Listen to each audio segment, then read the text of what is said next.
like I was Drake, yeah.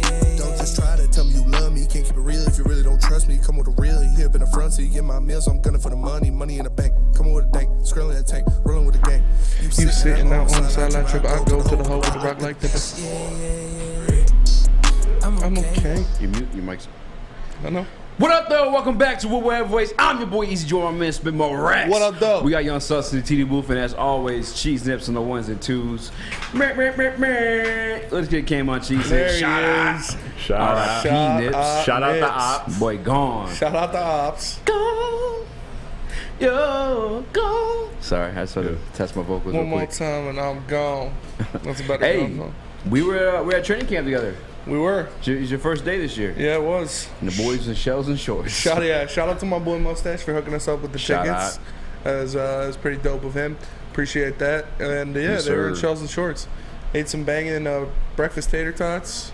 Had a What was better, the tots or the sandwich? the sandwich. Yeah. Sandwich was fire. A sandwich slap. But yeah, they were in shells and shorts, so kind of disappointing. But I mean, we still got to see a little bit of action. They were doing 11 on 11 still, so Yeah. wasn't too bad. Got to chill with my boy J Swag Daddy, Yeah. Jamal Williams. I forgot about that. Yeah, hooked him up. Gave him a Goku figure that I won in a claw machine at round 1. I got a bunch of. I got like 3. Damn, make some more noise while we're recording over here. That's crazy. But and then yeah, so I hooked him That's up. brazy. And so if you guys don't know, he's been doing it all camp. He like if you give him anime shit, he'll give you something. And so I went to give him this Goku figure, and he was like, "What do you want?" And I was like, "Let me get an interview on the heavyweights." And he was like, "The heavyweight?" I was like, "Yeah, what were heavyweights? What were sports?" He's like, "Oh, bet." He was like, "Write down your number." So I wrote down my number on it. I gave it to him. And so in the near future, we might have an appearance from J Swag Daddy, Jamal Williams himself.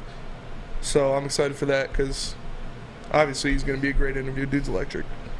Yeah, today was dope because you went with like the intent of like that whole scenario going down. Yes. And it was to the point where like he wasn't even signing anything. He was like walking. Yeah. And then whoever's with him pointed you out. Yeah. And he was like, because we dipped after, but I don't think he signed anything after. Did No, I don't Yeah. think he did either. Yeah, him and like it was probably his manager or something. Yeah, they were walking. I saw him like looking around in the crowd because like that's his thing now. Yeah. And so I held up the figure. I was like, yeah, and yeah, he pointed me out. He's like, come here. Yep. And so I came down there, walked right up to him, gave it to him. No, that was dope. Yeah, if you guys are going to practices, I know that next week, I think Monday, they're doing practices too, but if you want Jamal Williams' autograph, you got to bring some anime with you. Yeah. And you have a lot better luck. For Yeah, sure. I hope he hits you up, man. Yeah, me too. Me too. My biggest concern, as I said, I hope you didn't write the number down like a second grader. Dude, I got better handwriting than you. This guy Eazy writes like this. That doesn't mean your handwriting's better than mine. My handwriting's clean, bro. What do you mean? I can't even read what that says. People right say there. I write like a girl. That's how nice my handwriting You is. play ball like a girl. You play ball like a girl. Yeah. Sexist. I think I got the Sexy. worst handwriting of all of us, to be honest with you. You? Yeah. Probably. I mean, I've never seen your handwriting because you It's don't do any terrible. work for the show. So. My boy, that was slick. that was slick. But I thought my boy told me he wrote up on something that I posted on my story, and he's like, did a 5-year-old write this with his eyes closed? It was bad. All right. Yeah, we weren't the only heavyweights at camp today. Because Beef Stew rolled through. Yeah, Beef Stew rolled through. We've seen Yeah, Beef camp. Stew. And unofficially Sada Baby. Like, Yeah. I'm pretty sure it was Sada Baby. Not together, though. Not together. No. Yeah. In case you know the guys, the Killian and Sada beef Yeah, they continues. yeah, they the wouldn't- Killian yeah. and Sada saga. We're not together. But we did see Beef Stew. Yes, sir. Randy he's- Kane and Cunningham, too. Yeah, yeah. Had a nice conversation with him. And it's kind of dope. Like, now we've been doing this. It's like a lot of people from the city that we watch us. Is like, I don't know, this is a dope feeling. you They know? recognize us. Yes. Yeah, and they heard about us. 100%. It's like I said, I've signed 3 autographs. In my life. It's Yeah. weird. Like the first 2 were opening day, so I was just hammered. And I Yeah, I was think that's why, yeah. But one of them, like, I was at a gas station and filling up my car, and this dude walked up to me. He was like, Yeah. "Hey, you're Spencer from the heavyweights, right?" I was like, "Yeah." It's weird. It's really weird. I didn't, we're big time now. Call my agent to book me for your kid's party. You got to pay me $20,000 for the feature. No, but it was dope. It was a good experience. Saw a lot of things at camp that we're going to get into. We're going to talk about Jared Goff. We're going to talk about Josh Pascal and Romeo are injured rushers. We're going to talk about Amon-Ra, Dan Campbell, and what he's establishing. We have a big show for you guys. But one thing that just dropped, literally 5 minutes, not even before the show started, I seen Murph put it in the chat, that Miggy's coming back for next year. Yeah. There was a lot of talk recently because he said his knee was really bothering him. He's feeling pretty injured right now. So there's a lot of talk is, oh, he's just going to hang it up. He shouldn't come back. But he just went public saying that he has no intention of hanging him up. He is going to come back next year. I mean, man's going to make $32 million. So that's what he's coming back. Yeah, for sure. And he deserves it. Like, I heard Neil went on a whole rant about it today. I 100% agree with him. Like, how much that man did for this city, for this franchise, for baseball as a whole. Like, he deserves every penny of that contract. And he's the only thing people come to see now. Like, can you imagine this team if Miggy wasn't hitting, passing a milestone every time he gets a hit or a home run? Shit would be awful. Awful, more awful than it already is. Yeah. So literally the one reason people show up to the ballpark anymore when Skubal isn't on the mound is to see Miguel Cabrera. So more of it. No, I mean 100%. And like to the Tigers fans, like all you guys, if I see you on Twitter bitching about Al Avila, and then the next day you're posting, "Oh, I'm at the Tigers game," what are you doing? What do you do? Stop spending money on the Detroit. That's the only way you're gonna see a type of change, man. You gotta hit them in the pockets. Like the money's what matters. If you're going to keep buying tickets, buying jerseys, all this shit, yeah, of course I'm going to keep Al Avila. Him and Chris Avila are obviously tight. Chris Illich, I apologize. But nonetheless, man, I mean, it come with the Lions, too. I think there's a reason. I think that hit Sheila. What are you doing, sipping tea? Go give him the single cam. Yeah, because I bitch about Avila a lot. I'm going to a game. Oh, yeah. But that's like a birthday occasion. My dad, he said he wanted to go to a game with me and my brothers, and it was before the trades that we bought the tickets. It's one of the only reasons people go to the games is like, again, for Miggy. Go to 60,000 hit. Yeah. I mean, just stop. I don't get it. Honestly, I don't think that makes too much of a difference, to be honest. Like, yeah, I don't think you should, but I think it does, because I think we saw it with Sheila. Empty anyways.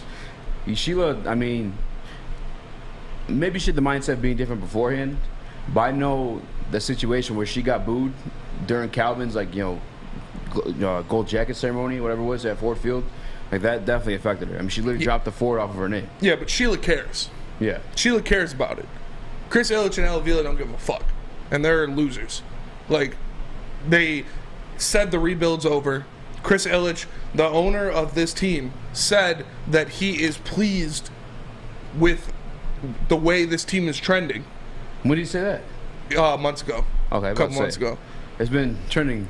But I mean, it's differently been since garbage the whole year. Like, it hasn't been good the whole year. There were 10 games under 500 when he said that, and now they're 20 games under 500. I promise you, if people stop attending games, they stop, because that's one thing I will say that's different about Chris Illich than the other owners, is he's obviously cares about the money. You saw the situation, like once he took over immediately, they chilled out on the books a little bit. You know what I'm saying? They didn't sign any big name free agents, nothing like that. They didn't care to compete. That's because he wanted to get the books right. He's the guy that obviously cares about the money. I feel like that's his goal. Where before him, Mr. I, his goal was to entertain and win championships. Yeah, Mr. I wanted a World Series bad. 100%. And obviously Chris Illich's goal is to make money. If you guys hit them in the pocketbooks, that's when you're going to see change. That's actually kind of a hard line. It's a bar. That is a bar. Change. Yeah, write that down. Yeah. Hit them in the pocketbooks. That's when you see some change. Yeah. Like Sonic spilling the rings. So when I really don't think it makes a difference, because that's a Steven Strait. It was at the Wings presser when they announced Derek Lalonde. However you say his name. No disrespect to the man. You got it. Lalonde? Mm-hmm. I've heard it different ways, but yeah, when they announced him as the new coach, that's when Illich said that blasphemy. So he lost all respect in my mind once I heard that. Like, I hate you. And Al Avila, he hasn't had respect for me in 5 years. Like, win a trade, one of them. So yeah, that's it. No more Tigers, because they're a dumpster fire, and I don't want to talk about them. But we're happy Miggy's back. I love Miggy. One of my favorite players of all time in any sport. So very happy Miguel Cabrera is coming back next year. It'll at least give us something to watch. But talking about making money, making some change, we got into it a little bit yesterday, but not really. We just kind of mentioned it. Jake Paul and Andrew Tate. Yeah. They're supposed to fight, because we know Jake Paul and what was the guy's name? Can't remember. Asim Rahman. Yeah, that Junior. That got His father's canceled. actual champion. Yeah. But this is in the works. How do you feel about this? I mean, shoot. If you want to see Jake Paul fight, I don't think anyone's like watching for boxing. You know what I'm saying? They want to see either him knock somebody out or him get knocked out. Yes. Andrew Tate, probably the same situation now that he's like the internet star that he is. Like 100%. This is like the fight to make. Yes. This one, like people care to actually see. Andrew Tate, if you guys didn't know, he's actually like a professional kickboxer. I didn't know that. He just randomly popped up in my feed one day. Never heard of the guy. Didn't stop dominating the algorithm. Now he's on every podcast, every show. Maybe we'll get him on our show. Nonetheless, though, Jake Paul versus Andrew Tate, I mean, sounds crazy, but that's the way the world's trending. Boxing matches, we try getting young Sus to box nips, and obviously Sus backed out. Yeah. No heart in him. No It's heart okay, in though. him. Yeah, it's all right. It's just 6'6" of Sus. No. No, but yeah, this would be a lot of people would pay to see this for sure. Like if you think people paid to see Jake Paul fight Nate Robinson, like somebody that people forgot about, NBA player people forgot about, like Andrew Tate is probably the most trending figure on the internet right now. I don't think that's even like questionable. So to put him with Jake Paul, that would do numbers. So 100%. I hope it goes through. I wouldn't mind seeing it. Like, and if Andrew Tate is this kickboxer guy, I hope he knocks Jake Paul out. I do. But again, I hope Jake Paul knocks him out because they're both douchebags. So like, I don't know. I just want to see somebody get punched in the face really hard. Yeah, it'd be a spectacle for sure. It's not much to dive into like analytics standpoint, but it'd definitely be entertaining because someone's getting knocked out 100%. Yeah, for sure. I Would mean, it be- Jake Paul knocks everybody out. Yeah, because like Jake Paul knocked out Tyron Woodley, and he did technically beat him the first time. I wouldn't be surprised if he did the same to Andrew Tate. Although Andrew Tate is professional kickboxer, like that's how he made his living up until his internet fame. Like I don't know, that's crazy we're even talking about this. To be honest with you. Yeah, man. It's what the people want. It's what the people want. It's trending, I guess. No, I think just early prediction. I probably got Jake Paul. Okay. Just because if it's strictly boxing, he's been training strictly boxing. We saw him as a strictly boxer guy go into box MMA champion Tyron Woodley, and he won both times. So, although the second time, I feel like a lot of people forget that Tyron took that fight in like a week's notice. And it looked like he took a dive. I don't know. Do you agree to that glove twirl? Have you seen that? The sweat beads like flew. Oh up. no, he knocked him out. Rocked. No, Yeah, like yeah, I'm saying, yeah, like yeah. he like That was weird though. he like leaned into it a little bit, like the glove hand, the hand. The other move. thing too is like we saw Tyron Woodley's acting. Have you seen that video? Yes. Where it's you know what I'm talking about? Where it's like- Yes. so I don't even want to say it on air. Say it. There's like a raccoon eating his ass. Yep. or yeah, he's like, my dick. It's like, literally, it's like that was his act. Like, my dick. Yeah. Oh, that one hurt. Ow, raccoon eating my dick. Oh, dang. Yeah. So I don't know if he's that good of an actor to have like dove without even bracing for himself. Yeah. Boy got schlepped. That's true. Sleeped. Jeff I. Freddy, shout out in the comment section Shout out. says it's a win-win. I want to see Tate or Jake Paul to get knocked out. 100%. 100% they, but not more than I want to see a can of Centron in my hands. You want to know why? Why? The summer of Centron is here. Now Centron's available at Kroger. Make sure you pick some up while you're shopping because right now you get 2 cans of Centron for $4. Guys, the Centron's new energy drink for the active lifestyle. Drink it, live it with Centron. Live it. Live it! New to the game or a season better? OddsTrader.com has everything you need to make the right bet ahead of kickoff. Begin your handicapping journey with OddsTrader. Improve your edge by finding the best price on every game from sportsbooks in your backyard. Take advantage of the numerous sign-up bonus offers to pad your bankroll. Dive into key game statistics, player performance, and even account for the projected game day weather. Best of all, you can use the OddsTrader bet tracker to keep a log of your action. Welcome to OddsTrader, and best of luck. Hi, I'm John from Better Rate Mortgage, and to me, family is more than blood. That's why I have the biggest family in Metro Detroit.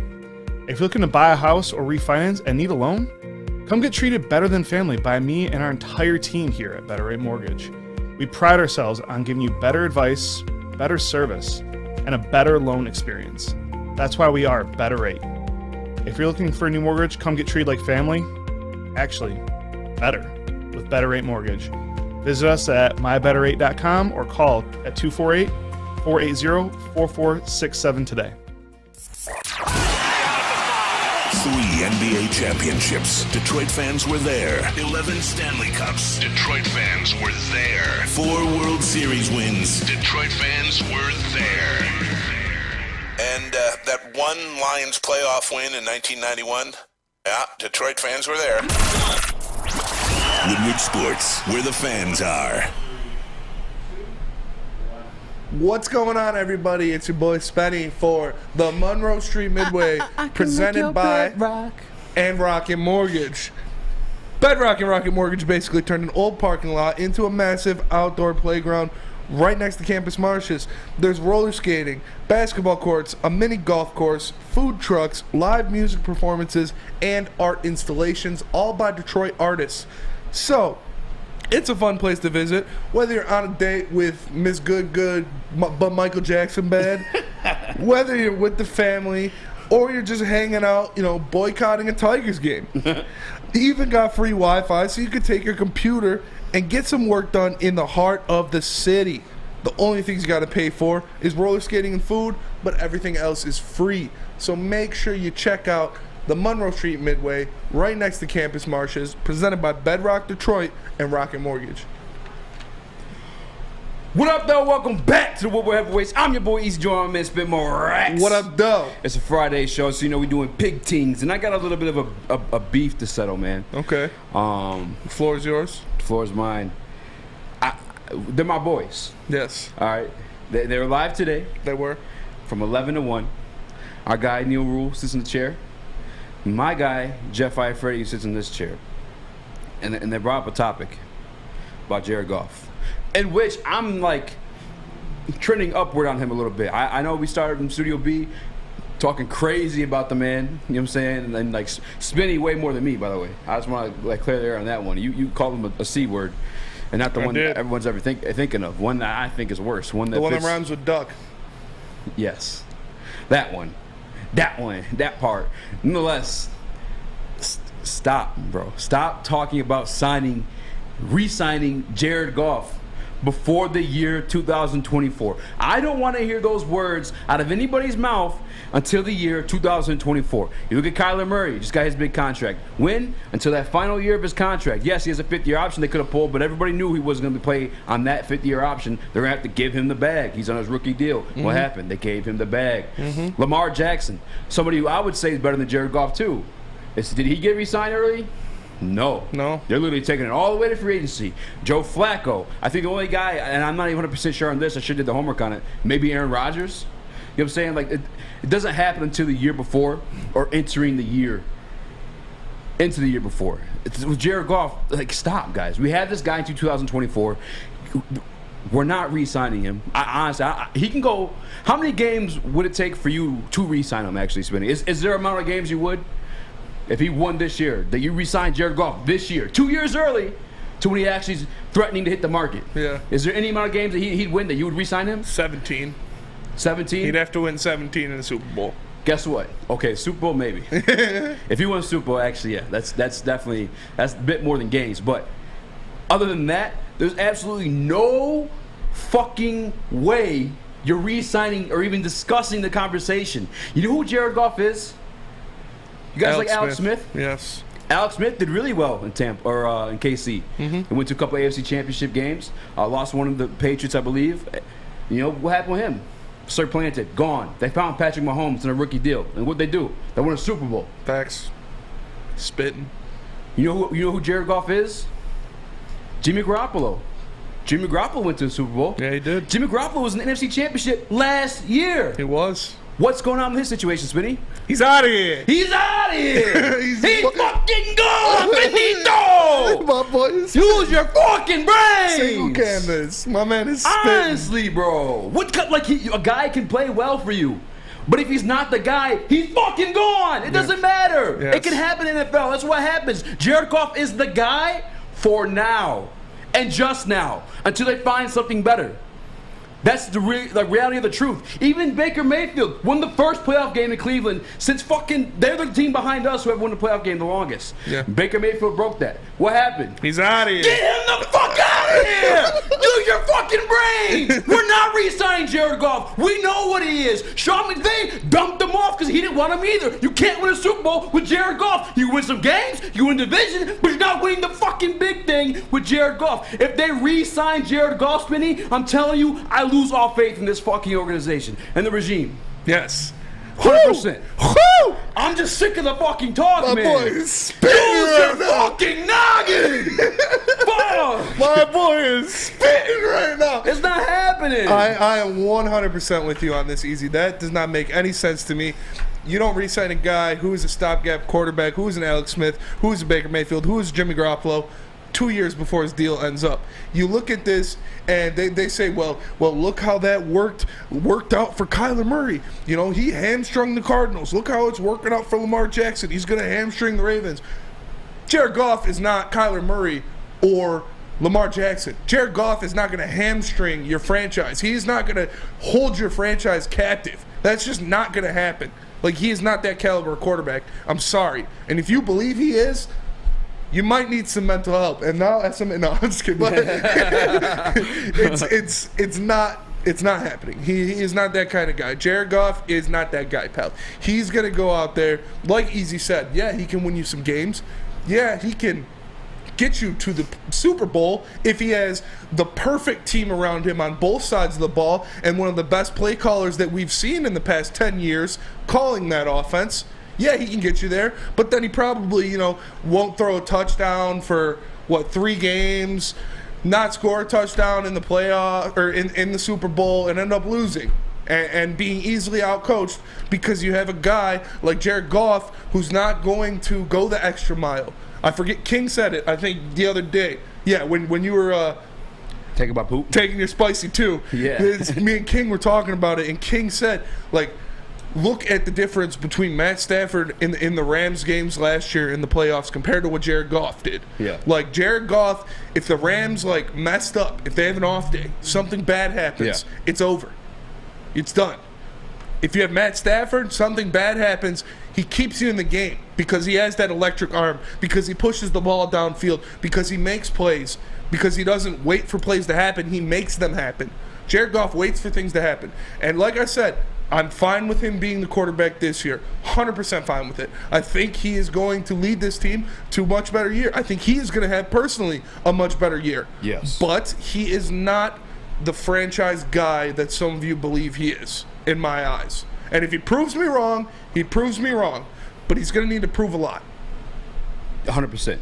I mean, we know what he is. I mean, I said the Alex Smith situation. All right. I gave you... what was the other one I gave you? I forgot. But I just want to let you guys know, Jared Goff's already been in this situation with the Rams himself. Yeah. You know what I'm saying? They upgraded, and what happened? Yeah. They won a Super Bowl. It's okay. He can win games here. And we can win playoff games here. But he's not. He's just not the guy. And I think he's going to have a good year. And Joey 2 times says, but does Holmes think Goff is that guy? No. No, he does not. He literally said in an interview, yes. Who was it with? Rich Eisen. On the Rich Eisen show. On the Rich Eisen show, he said, if there is a guy there, we're going to get him. We're going to go out there and take him. The reason they didn't draft a quarterback this year was because they didn't like any of the guys there. But if there is someone there that they like, they're going to go out and get him. So 100%. And if it doesn't work out, then you're in the Browns route. Like we've mapped this out multiple ways. Yes. You can do it the way you would want to, like the Chiefs, like the Dolphins are trying to do with Tua. Like I guarantee you Tua ends up being in that same situation too. Yes. Down the line. Like the Chargers are doing with Herbert, where you build that team around him, you get the rookie quarterback, he pans out, you go contend for Super Bowls, like the Bengals or the Chiefs or the Chargers. Or you can go an LA route or a Cleveland route, where you get that young quarterback, he doesn't really work out, doesn't move the needle, but you still have that great team, and you trade for a veteran piece to push you over the edge. And for the narrative too, that what does Holmes think? And the people who are pro golf or the pro golfers, I'm just kidding. But the guy's like, hey, you think then Holmes would have took a guy in the draft this year? Nobody took a guy in the draft this year. You know what I'm saying? You saw my man from Pitt, Kenny Pickett was the first one off the board. I don't think there's another one until the 3rd round. It was Malik Willis. I think so, yeah. That just shows you what the entire league thought of this year's quarterback class, like specifically. Like, when's the last time you can remember a quarterback didn't go off the board until, when did the Steelers pick? Like 19, 18 or something 14, like that? I believe. 14? Yeah. You know what I'm saying? Like, I know, it was definitely after that because they made the playoffs last year and they got their asses beat in. Yeah. But nonetheless, like, it just shows you what the whole entire league thought of the quarterback class as a whole. And like Spinney said, and we'll pull the clip, we'll play it Monday if you want, it might even still be in Slack. They asked, Rich Eisen straight up asked him, like, hey, you know, we know you didn't take a quarterback this year. What's the situation? He's like, well, there wasn't a guy we were in love with there. If there's a guy we think is a upgrade, like, we'll take him. But right now, Goff is our guy. And yes, he is our guy. He has every opportunity to win and prove himself right now in the city of Detroit. And to be honest with you, we could probably make a debate, but this might be at least the second best offense he's had around him, complete. For sure. Going O-line, receiving core, tight end, and running back. Yeah. You know what I'm saying? I feel like that's a conversation that can be had, and I do expect him to have a good year, but to talk about re-signing him. Kenny Pickett went 20th. 20th. Thank you. First quarterback went 20th. Exactly. And that just shows you what the NFL as a whole thought of the quarterback class, because there's a lot of teams out there that need quarterbacks. You got the Seahawks. I mean, you got tons of them. The Seahawks had a shit ton of picks to trade in to move up to grab one of those guys too. Mm-hmm. You know what I'm saying? So, like, just chill, guys. I have faith this organization is going to make the right thing because Brad Holmes has literally spoken. He's never like said set in stone like this is our guy. What do you mean? Yeah. And usually that's the case, but nowadays, like, people don't do that. Yes. And another beautiful thing about this situation, to have an organization that has a wherewithal to recognize stuff like that, is that star quarterbacks are mobile nowadays too. Saw Peyton Manning move. We've seen Aaron Rodgers flirted with moving. We saw Tom Brady move. Who in the fucking world thought Tom Brady was going to be in New England? Yeah. Russell Wilson. Mm-hmm. You know what I'm saying? Like, we're in that era where, like, we can either grab one of those veteran stars. I'm not going to call Matt Ryan in there, but he's moved too. Whatever. Yeah. Or, I mean, he was at one point, but not anymore. Wentz. But nonetheless, you know what I'm saying, like, we can grab a guy. Yes. There's going to be a guy available. It may even be Lamar, but who knows? It happens every year. Somebody gets uncomfortable. They're unhappy. They don't like what's going on. And maybe they hear, hey, the Lions team's pretty fun to play on. Hey, that guy, Dan Campbell, he's pretty fucking cool. Hey, Brad Holmes, he's pretty fucking cool. He's a pretty cool guy. Maybe you want to check that out. Maybe it happens, So I'll believe it when I see it, but yeah, no way they extend Goff before it's a month before his last month as a Lion. 100%. You just don't. It's not smart business. If I have you now for $31 million, why would I, on God's green earth, offer to give you 41 or anything more? Yes. It's just, come on, guys. Yeah. Use your noggins. Use your noodle, as they'd say on Elmo. But use your noodle. Goff needs everything perfect around him, including a defense. So where can you bolster your defense at home, Spinny? Well, if you want to bolster your defense like the Lions did in the draft, you can check out Guardian Alarm, because Guardian Alarm keeps you safe and gives you peace of mind whether you're at home or on the road. Their 24/7 local monitoring makes sure what's important to you stays safe. So call 1-800 Stay out. Call 1-800 Stay out. If you think they're signing Jared Goff before that deal's up, you can call 1-800 Stay out right now and let them know the Woodward Heavyweights sent you. We are the Woodward Heavyweights, and we'll be right back, baby. Hi, my diamonds. It's Crystal with an X. You want to get hot and perfect like me? Here's my super easy routine. Drink at least a gallon of water before you wake up. Attach a weight to everything in your house. Hello? Sell your car and just sprint everywhere. Scream when you exhale. Don't follow Crystal with an X. Do your own thing at Planet Fitness with tons of equipment and free fitness training in our clean and spacious clubs. Join now for just $10 a month and cancel anytime. It's a great day to get some Centron in your life. Okay. There it is. Centron, here we go. Gotta grab the cranberry. Oh wait, it's 2 for $4. Gotta double up with the classic as well. Centron World, baby. Centron, available at select Kroger's, and if you want to know how, go to @CentronWorld.com. You get dope like me. You know what? Why wait?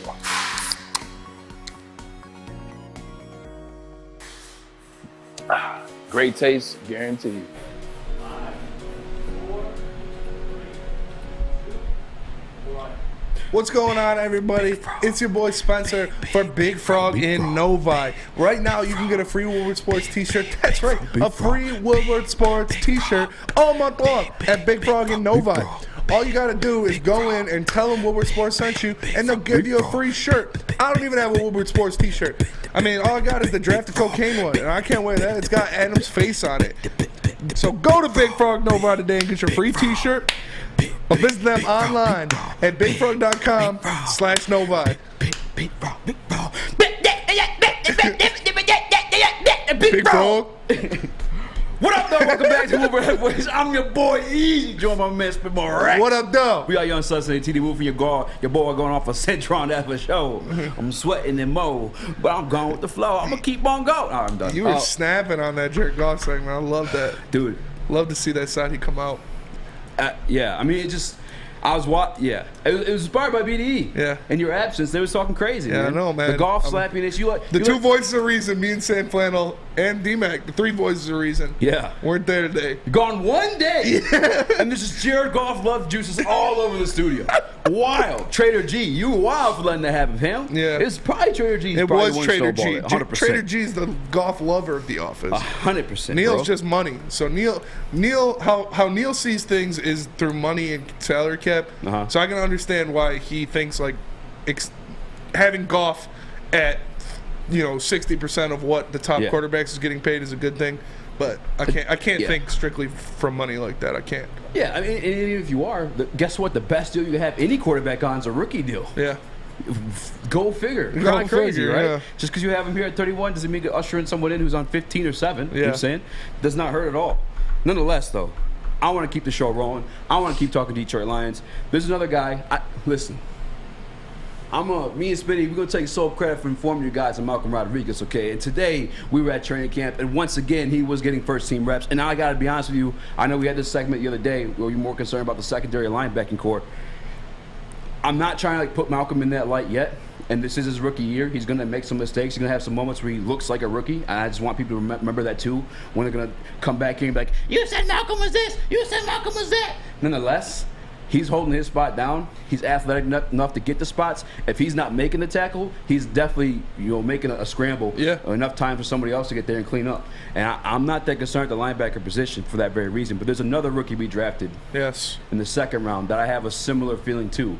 Not as confident as I was in Malcolm Rodriguez, but pretty damn near close to the point to where one of my hot takes, when we said bold takes for the Detroit Lions season, was Josh Pascal was going to have more sacks than Nathan Hutchinson. Yeah. After seeing Nathan Hutchinson in practice, by the way, I'm taking that back. That one back.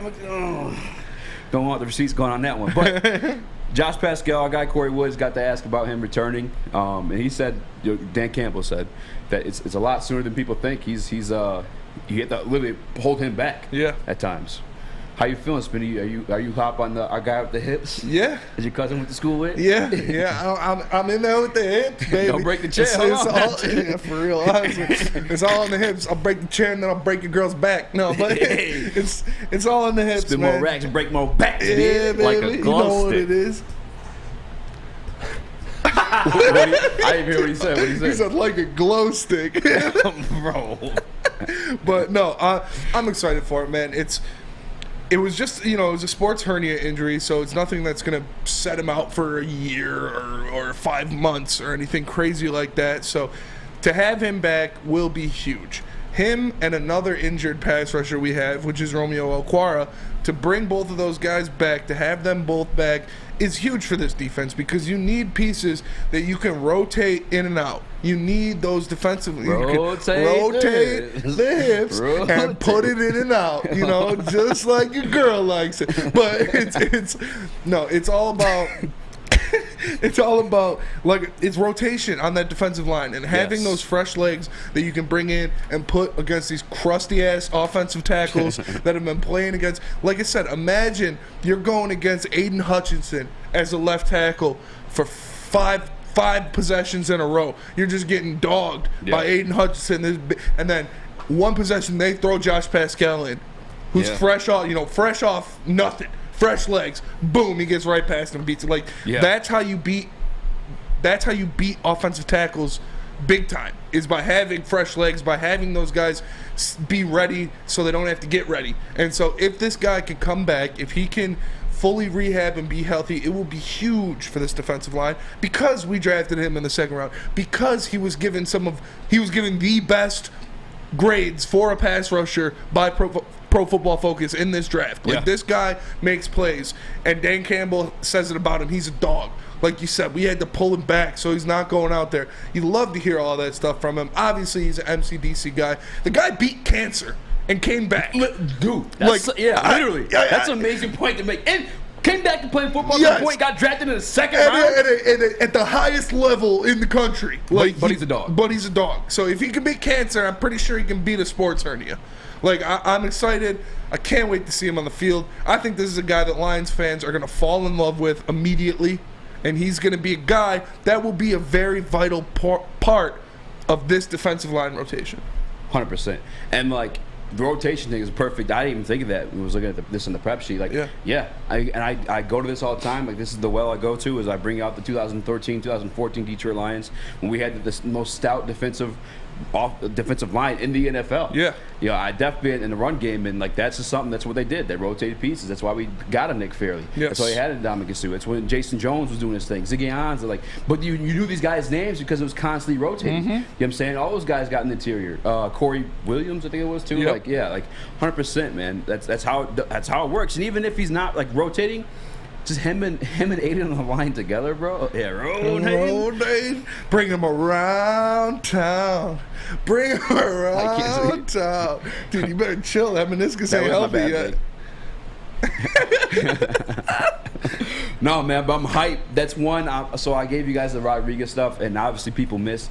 NFL GMs draft every single year, and they miss. But Pascal's another one I'm hyped on. But there's another guy on this defensive line that's getting a little bit healthy. Romeo Okwara, talking about returning. He said he's. I don't know if he's. Do you think he'll start within the first 4 games? Do you think he'll start in the pup? I don't know. It's tough. Like we've talked about. Obviously, we've talked about Achilles injuries a lot this year because 2 of our most important defensive players have them. So it's going to take. He's still not really participating in 11-on-11 drills or stuff like that. So I don't think he'll start the season. I think he'll start on the pup probably, maybe miss the 4 weeks. Hopefully that's all it takes. But this guy is our 10-sack guy. Before we got Aiden Hutchinson, he was the big money guy on that defensive line. He went out there and showed us that he can get it done on the NFL level, that he is a good NFL pass rusher. So bringing him back, not only for that rotation, for that value when you're getting the rotation in, it's all. Put my thumb in it. It will also. Thumb in that bitch. Thumb in that bitch. Thumb in that. Oh. Thumb in that bitch. But it's important, to have that kind of rotation and that kind of veteran presence in this young locker room. You bring in a guy like Romeo Okwara, you have him at practice every day, a guy that's had 10 sacks in this league, a guy that knows what you need to do to beat offensive linemen in this league, and he can show Josh Pascal. Beat offensive linemen? Beat offensive linemen. Beat him off? Yeah. I'm sorry. Beat offensive lineman in this league. Like, he can show Aiden Hutchinson, he can show Josh Pascal, even Charles Harris to an extent, because he's still trying to come back and trying to make a name for himself. He can help those guys get better. Well, real quick, like even outside of that too, like when we saw Aiden in practice, I don't know if you caught it, he's moving all along that defensive line. Like I was saying the other day, like, if Romeo returns to form, I mean, that's obviously what you hope for, but when Romeo gets you 10 sacks, you put Aiden next to him, because that's how the rotation looks right now. It was Julian Okwara, Aiden inside, Aleem, Harris. Apologize, another 7.5 sack guy. By the way, just saying. Like, imagine that though. Romeo next to Aiden. Who are you gonna double team? You got to double team one of them, and if you don't, or if you do only double team one of them, that's 1-on-1 coverage for an elite pass rusher. 100%. Give me that every day of the week. 100%. Nicholas Duncan in the chat talking freaky says, beat off the edge. Hey, wow, yo. 2 phones, but I only carry one in this bitch. No, but real talk, man. Like, yeah, that's the thing I love most is like imagining Romeo Okwara on the edge there, then Aiden, then Aleem, Yes. which Aleem I've been keeping an eye on because that's what was my focus. But then they were Chelsea Shorts today. But Aleem the nonetheless, dream. he's still a dog. He's still the pound for pound strongest guy on the team, according to Dan Campbell. And then you have Charles Harris who had 7.5 last year too. Like, I know it's a slappy take, but I have faith in Aaron Glenn. Just the wherewithal to even move Aiden, inside and just get the returns that early. I mean, I've said this earlier in the week too. If you guys just tune in, but like Aaron Glenn ain't ashamed to try guys and oh man, we went all sus in the show, so I'm hate saying things, but he's not afraid to change their position and put them in different Switching spots. positions. It works better. Yeah, hey man. Sometimes like if you're doing the same thing over and over, you just gotta switch the positions. Flip them around. Maybe it'll feel a little better. Maybe it'll work a little better. You'll end up with great results. Switching positions is the key. The key.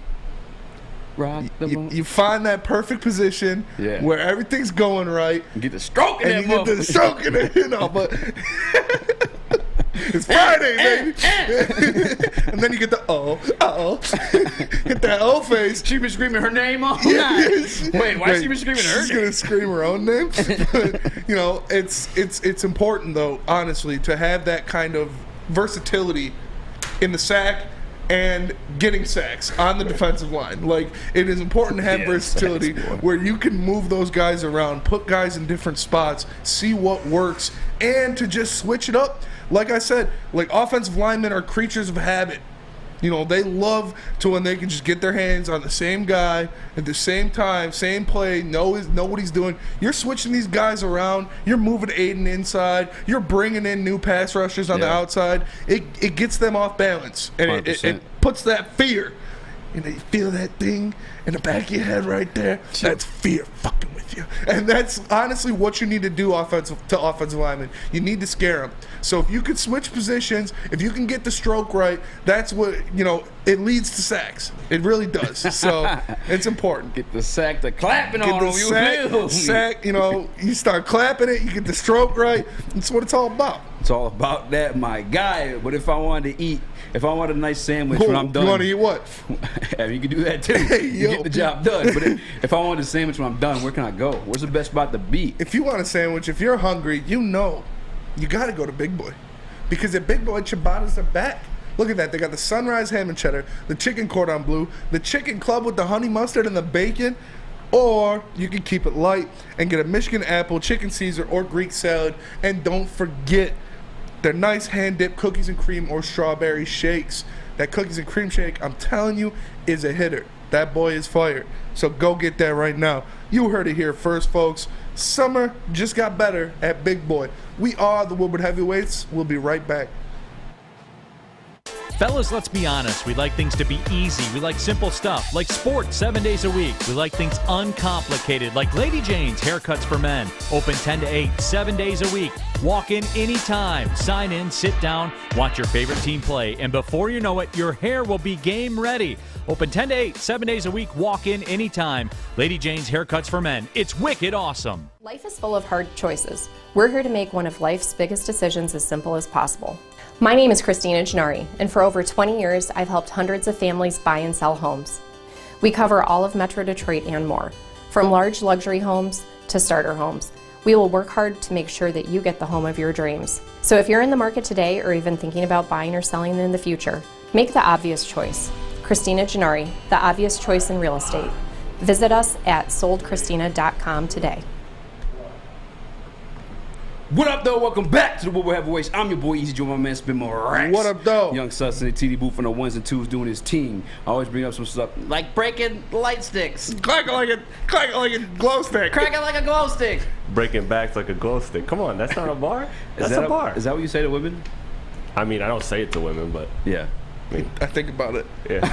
I be thinking about it. I'm sitting at the bar like, I'll break her back like a glow stick. No, you don't think okay, about you say it like that. Okay, you don't think about how you describe it. It is the way you say things. Hold on. You don't think about how you describe it to your boys. You said what? Like you don't crack think of, her like, back like a glow stick. Yeah, like I'm thinking that like Just I'm when not you gonna say it to her. I'm not gonna say it to her, but like that's what I'm gonna tell the boys. Yeah, it's true. That's You fair. know what I mean? We do always say it to the boys. You would never say that stuff to girls. Yeah, that's what Depends I'm on the, saying. depends on the girl. Yeah, exactly. Because you could throw like sometimes you throw like those what's the word for that? Not analogy, is it? Yeah.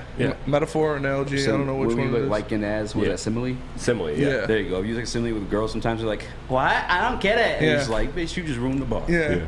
You just ruined the motherfucker. Take your clothes. Let's do this shit. Get done. I gotta go home. Speaking of doing it and going home. I'm gonna carry on the show. So we take our asses home and shout out to everybody in the chat for rocking with us, man. I appreciate you guys. If you can, just do us the bigger favor right now. Press that like button, man. We're the newest show on Woodward, and that we're working on getting commercials out there. But you guys hitting that like button and the algorithm pushes us helps us along the way. So appreciate that. Huge. Real talk. And I want to apologize. I want to apologize to my guy Jeff Frady. He said, "Chill on me." He said, "Chill on me."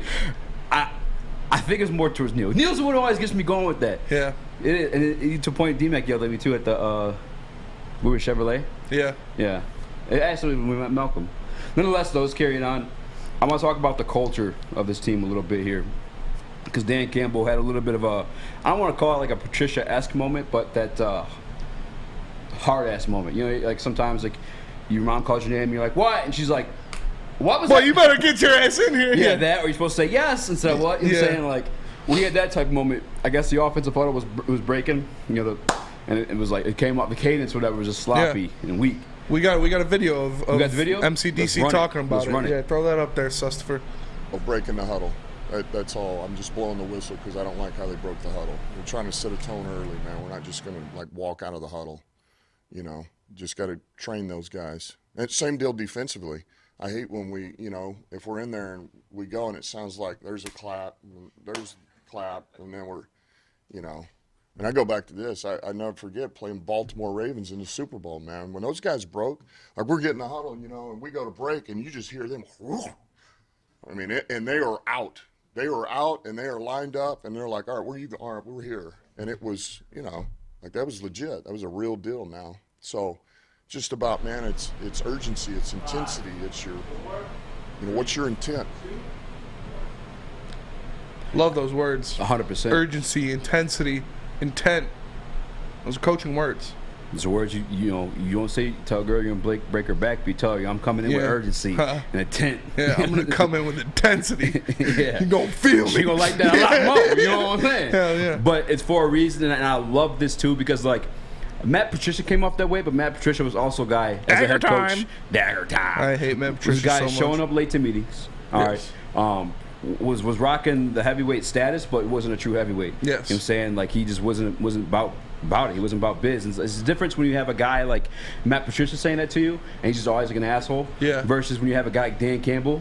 What's that line Jay-Z says? Or I think it's a philosopher anyway, but he says, nothing real can be broken, nothing unreal exists. Yeah. You know what I'm saying? Like Dan Campbell's real about it because he has experience in that moment. He's been there. Yeah, exactly. He's been there. He's played in the Super Bowl. Yes. And he gives you an example. You want to know why? When the Baltimore Ravens beat us 31-7 in the Super Bowl, that's how they came out in unison with intensity, you know what I'm saying, ferocity, scare you right before you even snap the ball. Mm-hmm. He has that line to give you, like, oh shit. You know what I'm saying? He's been there. He's been in the Super Bowl with Giants, and then he won a Super Bowl with the Saints. Yes. You had that same situation in Anton Randall L. You know what I'm saying? This is why I love having these like former players as coaches, man. Like for that very reason. And it's a different type of culture change when you have a guy who can relate to the players, but also keep them disciplined enough. I mean, we saw in the field when they fought too, like the players are the ones who broke it up. Yeah. I didn't see it because obviously it's a big huddle of like 6'7" men. You can't really see. But I guess it was Penei Sewell who was like, you know, broke that shit up. That's I don't want to upset that man. I wouldn't want to scrap with Penei, but no, you're right. Everything you said is right. Yeah, it's this guy.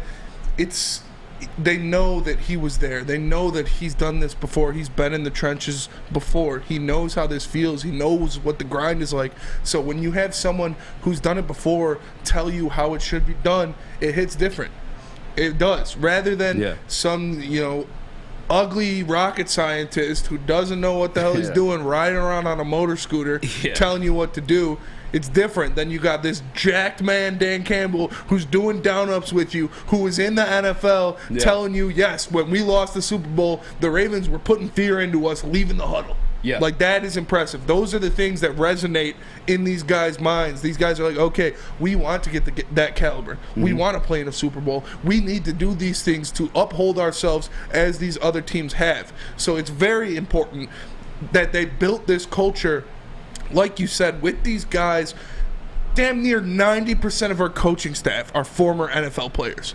Like, you can go over all, other than like Ben Johnson. Yeah. And he played, didn't he play? He played quarterback. Yeah, he played quarterback in college. Yeah. And you look at Dan Campbell, Deuce Staley, Aaron Glenn, Aubrey Pleasant, Mark Brunell, Antoine Randall. Like, these guys are NFL players, so they're gonna listen to them. They're gonna be like, okay, yeah, you know what you're talking about. Yeah. It's a like when you have someone tells you that you've seen them do it before, or you can go in there, Antoine Randall highlights, Deuce Staley highlights, Aaron Glenn highlights, and they're out there dogging people. Yeah. It's like, all right, yeah, I'm gonna listen to what this guy says a little bit more. So it's important, and it plays with his culture, with who he is. Yeah. Like this upbeat, attack leader, guy. bro. He's a leader, and he's real. Like, we talked about Jamal Williams being real. Jamal Williams being Jamal Williams 100% of the time, all the time. Because that's who he is. It's the same as Dan Campbell. Dan Campbell's not out there putting on a show for people. He's not out there putting up a front, trying to be somebody he's not. He is being Dan Campbell. We saw real tears in press conferences. Those are real emotions brought to you by a real person. Brought to you by a real person. Sponsored by real people. We swear we're not aliens. No, it's important when you have someone like that that's preaching these things that's not a phony. And Dan Campbell is not a phony. He's going to go out there. He's going to show you what to do. He's going to tell you how to do it. And he's going to do it with a great attitude and a great mindset. So I love everything he's doing for this culture. He is treating it like an actual football team, like how Matt Patricia used to treat them like children. Like, he is treating them like men, like the world-class athletes that they are. So it's impressive to me that in such a short amount of time, so many narratives have been flipped because of really three people, and it's Sheila Ford, Brad Holmes, and Dan Campbell. Yeah. And, like, before I was even, like, working here in sports media, or I was doing this in my basement or anything before, I used to help manage like AT&T. And like one of the things that actually helped turn me around before I even started this was like Jocko Willink. He's like a former like Navy Marine. Yeah. And just listen to him and get pumped, just get your mind right, because like he just speaks some real shit. And like one of the things a leader tells you is they relate things to you or make it make sense for you, because they have to give you a reason why to motivate you to do it. Yeah. You know what I'm saying? I could tell you to do shit, and I can say you have to do this shit because I'm the boss and I say so, but there's also a situation where a real leader gives you a reason to, a why to. You know what I'm saying? Like, hey, you do this because of this. And you're like, oh, okay, that makes sense. You know what I'm saying? Like, I guess, yeah, all right, let's do that. And like, that's what real leaders do. That's what Dan Campbell is. He has the examples and the relatability as well. You know what I'm saying? To explain these things for you, to encourage and motivate you to do them, and just give you a reason why. Yes. You know what I'm saying? Especially if it's something like you're just like, you're confused by or something you just don't want to fucking do. Sometimes like, why the fuck we gotta clap every time? Were we cheerleaders? Yes. Because I was in the goddamn Super Bowl when we lost 30-7 to a team that every single time they came out of the fucking huddle, on sync and scary, ferocious, intent, all the things where he used in that conversation. That's why. Yes. Okay, that makes sense. Let's huddle up, boys. Yeah. You know what I'm saying? Exactly. Like, exactly. It's the little things like that, those little connections, those little knowledge bombs that he can drop that will open players' eyes. Like you said, like, why do I got to do this? Because that's what winning teams do. This is what I was in, a winning culture in New Orleans. I know what it's like to be a team that goes and wins a Super Bowl, to be a team that wins divisions, that wins championships. So this is what we have to do. And if you don't believe me, go check the tape. Go look at all the look at what Tom Brady did to the Bucs. How he brought that winning culture, that winning DNA. Facts. Look at what the Patriots did for so many times. I mean, with Bill Belichick instilling that winning culture, winning DNA. Other dynasties you can list, even outside of football. Antoine Randall, part of the Steelers. Yes, one of the greatest teams of all time. Yes. People say Cowboys are America's team. In my mind, the Steelers are America's team because they're a blue-collar, grit team that's always won. Even moving on from Bill Cowher to Mike Tomlin now. Antoine Randall was part of that. You know what I'm saying? And like there's other examples. It's sprinkled all over this team, man. Go ahead. You're making examples outside of football. I apologize. No, you're good. You're good. Yeah. The Centrons! Whoa! Centrons flowing, baby. No, but it's you can look at teams outside of football, like what with Phil Jackson did with the Bulls and the Lakers, like what Greg Popovich does with San Antonio. Like they instill winning cultures because the teams see it that the other teams in the past have done it. Yeah. Like Phil Jackson gets to the Lakers and they're like, yeah, well, shit, this is probably what MJ was doing on the Bulls. What they were doing on the Bulls, that's probably what wins. Yeah. And so that is so important for players to see that and teams to see that. Is Jocko? Jocko, is that respecting that motherfucking name? Jocko, is he the who's going to carry the boats guy? No. Me and Mike talk Burn about that. Burn the boats! Who's going to carry the boats? Motherfucker. What? He said what? Yeah. No, but sorry, I got a little ADD. You're good. Interference there, but yeah, it's sponsored important. by humans. Sponsored by real humans. We're not aliens, I swear. But going forward, it's just going to keep getting stronger and stronger. And yes, they need to win. They need to show results for this, for people to really buy into it. But as they see other teams, as they're going to notice these little things. Like when they play the Bills, when they play championship caliber teams, they're going to be like, all right, they're crisp. They're coming out of the huddle. They're clapping out of the huddle. They're not walking. They're sprinting to the line. They're doing different things. Like that's what you need to do to have success. The little things really do matter, honestly, mentally more than physically. 100%. And I'm appreciative of it too. And you know Dan Campbell's a real one, and you could take him serious in those moments because he does let himself loose, and he is himself in other scenarios too, where he's whether he's like talking shit on the mic during press conferences, making jokes. He's a lighthearted guy, and he shows he obviously cares. So when it's a moment where he's serious, he's like, "Come on, guys, what was that?" Then it's a real thing. You know what I'm saying, yes. and you respect that about him because typically I don't want to say easygoing, but he's not a hard ass, I guess. I don't really know the word I'm looking for, you know what I'm saying? But he's not a jackass. He's not Matt Patricia, per se. So when he does get serious in those moments, it means business. And if you guys want to raise a great leader, you know what I recommend? Enrolling your kid at the Academy Award. Academy. It's a brand new state-of-the-art sports dome field house that has a regulation basketball court, a volleyball court, soccer field, and it could also be used for 7-on-7 football. Guys, they have K-8 features like A&P and Latchkey, small classroom sizes, a learning street, futuristic media center, free breakfast and lunch, Holton Mifflin curriculum, academic games, and K-8 athletics. Enroll your kids today. You want to be like Dan Campbell at the Academy Award at academyofaward.net. It's Woodward Heavyweights. We right back, baby. It took exploring 50 different formulas and hosting countless taste tests, but we believe Gypsy Vodka is the smoothest vodka on the market. Don't believe us? Ask the owners. We're Mike and Adam Kazanowski with High Five Spirits Distillery. We're in close to about 1,200 locations throughout Michigan. We wanted to create a brand that was geared more towards freedom, love, adventure, and at the end of the day, we really wanted to tell a story that inspired other people to take risks, follow their dreams, whatever that might be. Hey, it's Scott from the Woodward Bet Show. Hey, we're fired up. It's the last weekend without Lions football. So listen, we're getting ready for our fantasy drafts. You guys are going to have to come check us out at 4:30 over the Woodward Bets YouTube page. You also got to go over to that app store and check out oddstrader.com. It's got live scoring, play-by-play updates, and the best place to check all the odds is sports books right in the palm of your hand. But hey, let's get to some winners. That's what we want. We want fun coupons. So listen, today I'm rolling with the Padres. Padres, we already know. They got Soto. They got the Dodgers. Big game. Should be fun. Let's go with the Padres plus 140. Oddstrader.com, Woodward Bets. Check it out. What up, though? Welcome back to Woodward Heavyweights. I'm your boy Eazy Joe, my man Spin My Racks. What up, though? We got Young Sus and TD Booth on the ones and twos, and actually Sustifer got some breaking news. Yeah. Per Adam Schefter. You guys ready for this one? Live news coming into the Woodward Sports Desk. Single cam me up for this one. This one's wild. If you haven't hit the like button, your mom's a hoe. Come back. Per Schefter. Per Schefter, It's true as fuck, dude. It's true. It's true as fuck. If you haven't hit the like button, your mom might be a hoe. It's true. I'm just saying. Trains and all. She might get a visit from the heavyweights later. She might My mom doesn't have YouTube. Well, she all. Tell that hoe to get YouTube.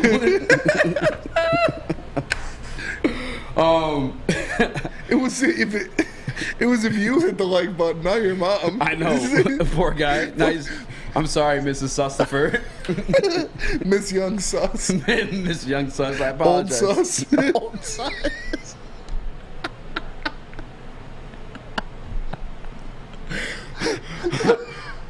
Oh, mama. Welcome back to What We're Heavyweights. I'm your boy Eazy, joined by man Spin Rax. We got the son of old sus in the TV booth on the ones and twos. And we moving along, okay? Like the little train that could. Where do you want to go with this, man? You want to go to the stat stuff, or you want to jump into the Amon-Ra stuff? Let's do stats and then we'll do Amon-Ra. Okay, I gotta be honest with you. I didn't make all the graphics of the stats, but I'm still down. Okay. I'm just letting you know. Yeah, no, it's fine. All right, man. We had, it's that time of the year. News is a little slow. Other than that, I'm shot there breaking tweet. If you don't hit the like button, your mom's a hoe. But we want to play a little game. Who we think should be the stat leaders for the Detroit Lions in a couple categories. Starting with rushing touchdowns. Is there a graphic for this one in there, Chris? Why didn't you just make one with each of our lists? Because we were listening to Lil Baby. That's true. All right. That's why. I went on an excursion. Who you got leading this team in rushing touchdowns? Me, I got DeAndre Swift. I think if he stays healthy, there's no reason why he wouldn't lead the team in rushing touchdowns. I think, Jamal Williams or Jamar Jefferson might vulture him at the goal line a little bit, but they're still going to use him in the goal line offense, and he is going to be able to break a couple of them. That was an athletic move, but my knee's getting better, boy. Yeah, he's back. My boy's back. But I'm diving something tonight. I got DeAndre Swift. I think he is gonna, make a lot of plays. He's gonna go out there and break some off. So if he's healthy, he is gonna lead the team in rushing touchdowns. Yeah, I think so too. Like, I looked at the stats last year, and I'm like, maybe Jamal, like you said, might vulture him at the goal line, or Jamar Jefferson might vulture him at the goal line, but. That was like a rock move. Can you smell? Nonetheless, though, it's Swifty, baby. Like, you got this healthy O-line. And, like, don't forget, too, like, my man can put his shoulder down. I think he was on the Good Morning Football Angry Run segment. Yeah. And I think it was Trucking a Bear, my favorite team to fucking get shit on. And he said he's stronger this year. He said he's been working out, lifting weights. So. Literally, and he's I'm sorry. No, you're good. But he's a quiet guy. Yeah. We've asked him on the show multiple times. I asked him in person. I could tell he's just like, he's not a boisterous guy. He's quiet. He just likes the ball and do his thing. Get money, fuck. But for him to go out and make that Madden video, was like, hey, he talked about the catching that we thought he was disrespected by. He was like, boost my strength up. You know what I'm saying? Yeah. I'm in the weight room this summer. Hell yeah. So, 100%. I can see DeAndre Swift leading this team in rushing touchdowns for sure. And he's just a beast alone. You know what I'm saying? Sure. By itself. Moving on to receiving touchdowns. Go ahead.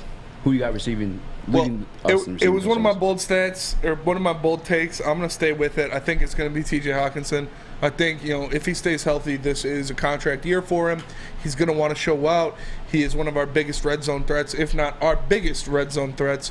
I think I saw him last year up close and personal in the red zone. Up close. A couple times. Up close a couple times. I saw him get one of those touchdowns. He ran literally right in front of me. Like, I showed you the video when I was sitting front row. Light flex. Shout out Chad Johnson for the tickets. But I think it's T.J. Hockenson. I think he has a big year. I expect a lot from him, and I think he's going to be getting a lot of targets in the red zone. So I expect him to have the most receiving touchdowns. 100% I'm with you. Like, although I think that receiving wise, Chark and Amon-Ra have been Goff's favorite targets in practice, and we've seen highlight after highlight of Chark getting it done. Yeah. And in training camp, we all know when shit's going down, Goff. It's a short stroker. You know what I'm saying?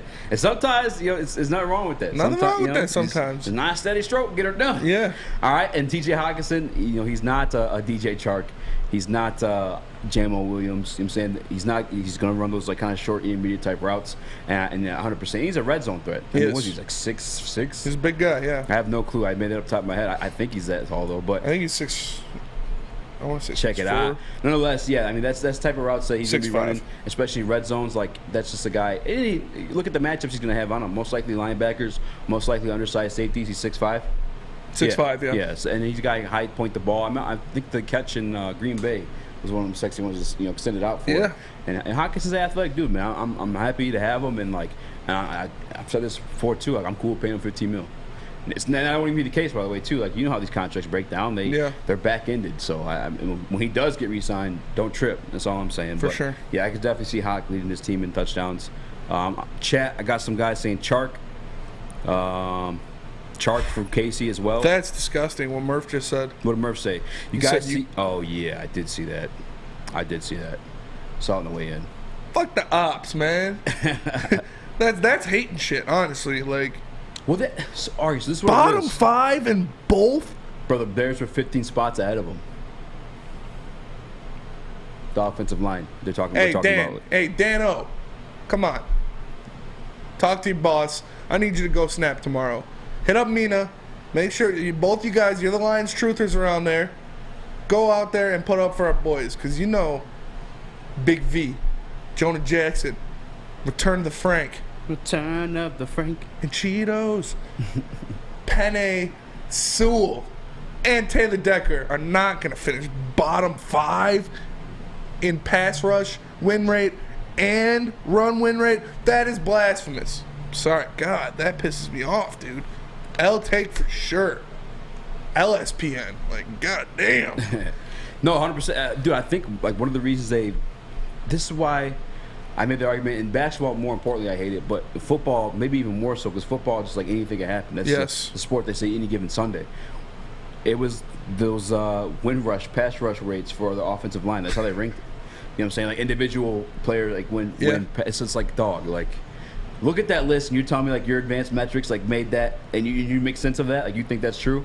That's why I hate the advanced metrics, bro. That's even like the QBR stuff like that. I'm not judging my quarterback by QBR. Give me my touchdowns, interception ratio. For sure. That's what I'm judging that by.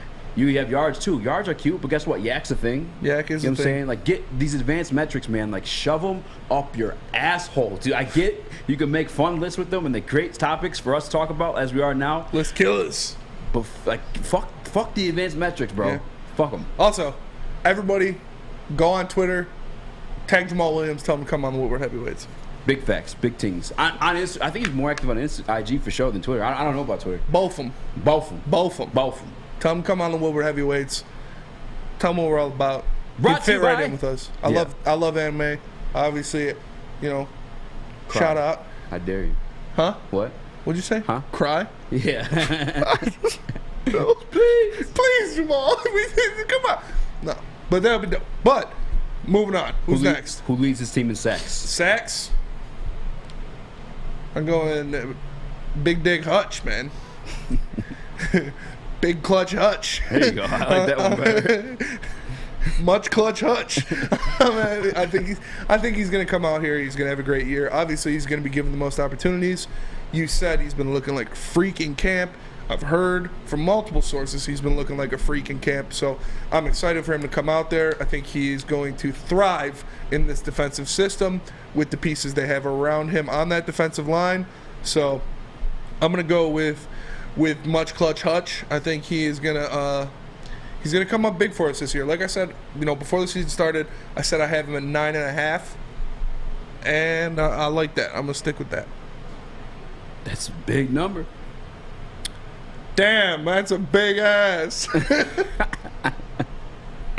I put Hutch down too. We saw Lomas at camp today too. Yeah, we did. Why does the big ass remind you of Lomas? He said that on live broadcast. Oh, did he? Yeah, he's saying ask. Oh, yeah. He's saying ask, but it sounds like, damn, that's a big ass, dude. It's funny. It's good stuff. I got Hutch too, man. It may sound like the slappy take, but like I feel like this team or this defensive line more so I think it's gonna like chop up in between these guys. You looking at the 14.5? I got you looking like that? Yeah. Yeah, boy wildin', Nick, you wildin'. Nick, you wildin' for sure. But I think everyone's gonna eat. Everyone's gonna eat. Like we said, if Romeo returns to form, which I'm obviously hopeful for, I don't know if it'd be the case. So Achilles injuries are tough, but Julian is starting now on the outside there. But we know Charles can eat. We saw him eat on a lesser line last year. Josh Pascal was one of the better interior pass rushers of this year's draft. I'm hoping he's going to eat a little bit too. Aleem's going to do what he does, command double teams and do nasty things. Pause. Well, I can't say pause. I don't know. He can do all the nasty things he wants. But hey, yo. And then Hutch gonna get busy too. You know what I'm saying? Hutch may be so busy they got double team him, someone else eats off of it. But hey, yo. Whoa! It's Friday. Nonetheless, so I got Hutch too, man. It's an easy answer for me. I mean, who else? Probably Charles Harris would be close second. Charles Harris, yeah. If Romeo plays from week 1. You can throw him in the mix. Romeo must die. Romeo. Movie. Romeo must die. No, but yeah, I'm going with Hutch, man. I think the stars have aligned for him to take over this defensive sack leader role. Big sacks. Big sacks. Someone say you see that pic of Chai Chai's ass? Who's that? Who's Chi-Chi? First of all, I'm pretty sure. Chi-Chi. Do you love me? Are you right? You look that up and send me that link, and I'm going to ask. Chi-Chi? Actually, I'll look that up. You tell me who's going to lead this team in interceptions this year. All right. So, as you guys know, Google another one of Chi-Chi's my ass. another one. That's a big ass. Another one of my bold predictions was. I think it's an anime character. Chi-Chi? Yeah. Why the long pause? Oh, Chi-Chi. Yeah, Goku's wife, Chi-Chi. Oh. He said Chi-Chi's got an OnlyFans. Yeah. Sorry, Troy King. I wasn't. My bad. I wasn't thinking. Yeah, that Chi-Chi? No, I haven't seen her ass. But one of my bold predictions was Jeff Okudah is going to lead this team in interceptions. Yeah. I'm gonna reel that one back in. I'm gonna reel that one back in. We want to tuck that one in the pocket right now. He was back with the ones today, so that is promising. He was out there for a while, but I'm gonna go with AO, man. It's the guy showed out last year. He showed out he can get 6 picks last year, so that's impressive without a pass rush. So I think it's gonna be AO again this year. I could see him at right around that 6, maybe a couple more. Yeah. I want to say AO, but I wanted to get a little freaky. I want to switch it up a little bit, and I actually put Afantu Metafanwu. Big iffy. Just because I know the 2 starting safeties we saw today is quite clearly going to be Sean Elliott and Tracy Walker, and I know that if he's also transitioning to the safety position for the first time, but I have faith that he's going to get it done. Mom's got a dumper on her, Mom bro. got a wagon. Hey, put the cam on. Wow. You see that, boy? Mom had a wagon. Mom had a wagon for sure, bro. Nonetheless, though, I'm going to female Farm on the interceptions. Okay. There's a big body Benz out there at the safety position. We saw him today in the cornerback line. You're like, damn, Deshaun Elliott looks big. I'm like, wait till you see him stand next to me. Yeah, and he did. He looked a lot bigger. Big body Benz. Remember, I used to be a corner. It's impressive. Like, he is a big guy. He's rangy. We know he has ball skills as he was a corner before that. So I don't mind that at all. If he gets that starting role, I don't know if he'll get enough PT. Yeah, that's the one part, and that's why it's a little bit more of a bolder take, because I don't know if he's necessarily going to get the PT, because it is a new position change for him to safety. But nonetheless, as a corner, I would say corner's probably better ball skills than safeties, no? Yes. Yeah. So and then so seeing him out there as a safety, bigger body guy, probably gets hands on more stuff. He is a hell of an athlete. He's for sure. Specimen out there in the field. So I'm gonna go with Iffy, a close second. Well, I was gonna say it was. I'll just steal your Jeff Okudah one. Really? Just like he's the hate. People on the IG reel was just kind of like we were hating on the man. Like we were rooting for him. No, we're not hating. I just clear observations. I pray Jeff Okudah has a great year. 100%. Like I hope he has a great year. I think he will have a good year, but it's things haven't been going great in camp, so we'll see. But 100%. Yeah, it doesn't necessarily mean like bad, just not good. Yeah, I mean, we're not gonna lie to you guys about what we saw. Yeah. It's you see what you see. It is what it is. So shout out to Dr. D in the chat. Says, guys, what's going on in the backfield? I haven't paid much attention to the safety position. I gotta be honest with you, it's a tough position to watch because you don't know the true assignment. I think if he even said that himself, is like, at the cornerback position you have an assignment, and I could watch Jeff Okudah man up on a guy, or have a guy's cover space or cover area in safety. I don't really know what the hell they're supposed to be doing out there. Sometimes watching them until they pick somebody up, but I can't. It is a tough position to observe. I can't tell you if the safeties are doing well, but I can tell you Tracy did well last year.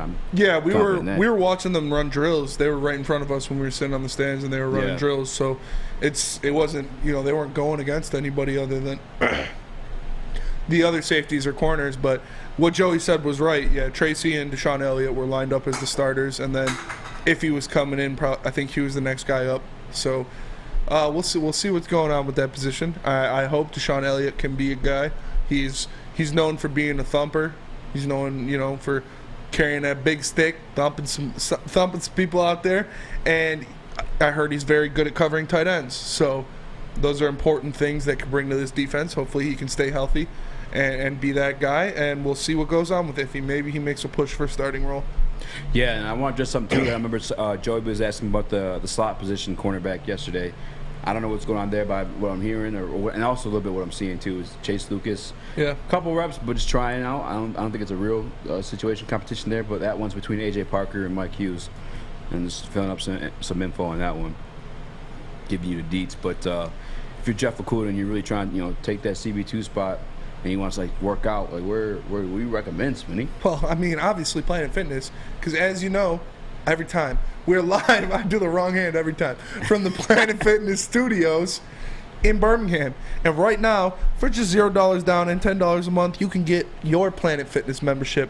No matter where you are, there's a Planet Fitness nearby, and they are the home of the judgment-free zone. So driving down Woodward, you can see a couple of them on your way to the studio. You can join in club or online at planetfitness.com, and remember, until August 31st, high school students get in for free. So make sure you go check out Planet Fitness. Check them out at planetfitness.com as well. It's Planet Fitness, where your fitness is essential. We are the Woodward Heavyweights, and we'll be right back. At work and at home, we're there with smarter security solutions. Featuring complete automation with customized alerts and more. For over 90 years, we've been the company that's been counted on to protect what matters most, all with personalized service and care. Right now, for a limited time, receive a free video device plus free installation with a new home system. Guardian Alarm. We protect Michigan. When you need apparel, there's only one place to go. Big Frog in Novi. With no setup fees, no artwork fees, no minimum, and a 24-hour turnaround, you can have your whole team outfitted in no time. Embroidery, direct-to-garment, vinyl, and screen printing, Big Frog has it all in all the styles you want. So whether it's a sports team, fundraiser, school event, or corporate needs, Big Frog is your one-stop destination. Visit bigfrog.com/Novi or call 844-4-BIG-FROG. Our friends at Auto Equipment know that when it comes to getting your job completed on budget and on schedule, uptime matters. That's why Auto Equipment is partnered with the biggest names in construction. With the most diverse rental fleet in Michigan, there's nothing your project can throw at you that Auto can't handle. Give them a call today at 844-GO-TO-AUTO today. Again, that's 844-GO-TO-AUTO today. Auto Equipment, where uptime matters. What up, though? Welcome back to Woodward Heavyweights. I'm your boy Eazy, join my man Spin More Rex. We got the son of old Sus in the TD booth, young Sus on the ones and twos doing his thing, That was the funniest stuff to have gone down today. It was the old Sus comments. I apologize to old Sus on that one. But hey, bro, you got to drop that for real. Come on. I'm Platty. Oh, yeah, for sure. I apologize. Young Sus. I apologize. Nonetheless, what was that? What's going on? Just getting a refill. Oh, fill me up too. Hey yo. Hey yo. Duh. We got big sus over here today. All right, man. This is the topic that usually runs quick, I think, for us. So I want to inject something else than what we have in the sheet real quick, because we had this on there earlier and we didn't do it. Yeah. Amon-Ra St. Brown. We have a video on that actually. Let's run it. So yeah, Sustifer, you can roll that video. Run that Amon-Ra St. Brown. He's special, man. He really is. He's on a mission right now. And I think, we talked in the spring a little bit about each coach giving each player areas of improvement. He has taken those to heart, and you can really see that translate on the field right now. I talked to him middle of the summer during our off time, just seeing how he's doing. He's like, Coach, I'm telling you right now, this run after catch, I'm all over it. I'm all over it. And I think you see that every single day on the field. At least I do. Ball gets in his hands, and he is consciously thinking, knife up the field and get what I can, break tackles along the way. And the aggression that he has that controlled aggression, which for a receiver is rare. It shows up in the run game. It shows up in his route running, his breaks, and it carries over for the rest of the group. I had to burp. No, man, 100%. He had his rookie year last year, and he looked like a stud towards the end of the year. And I don't believe that was an anomaly, but sometimes those type of things are anomalies. Yeah. The way this man Ben Johnson was talking about Amon-Ra St. Brown. Yes.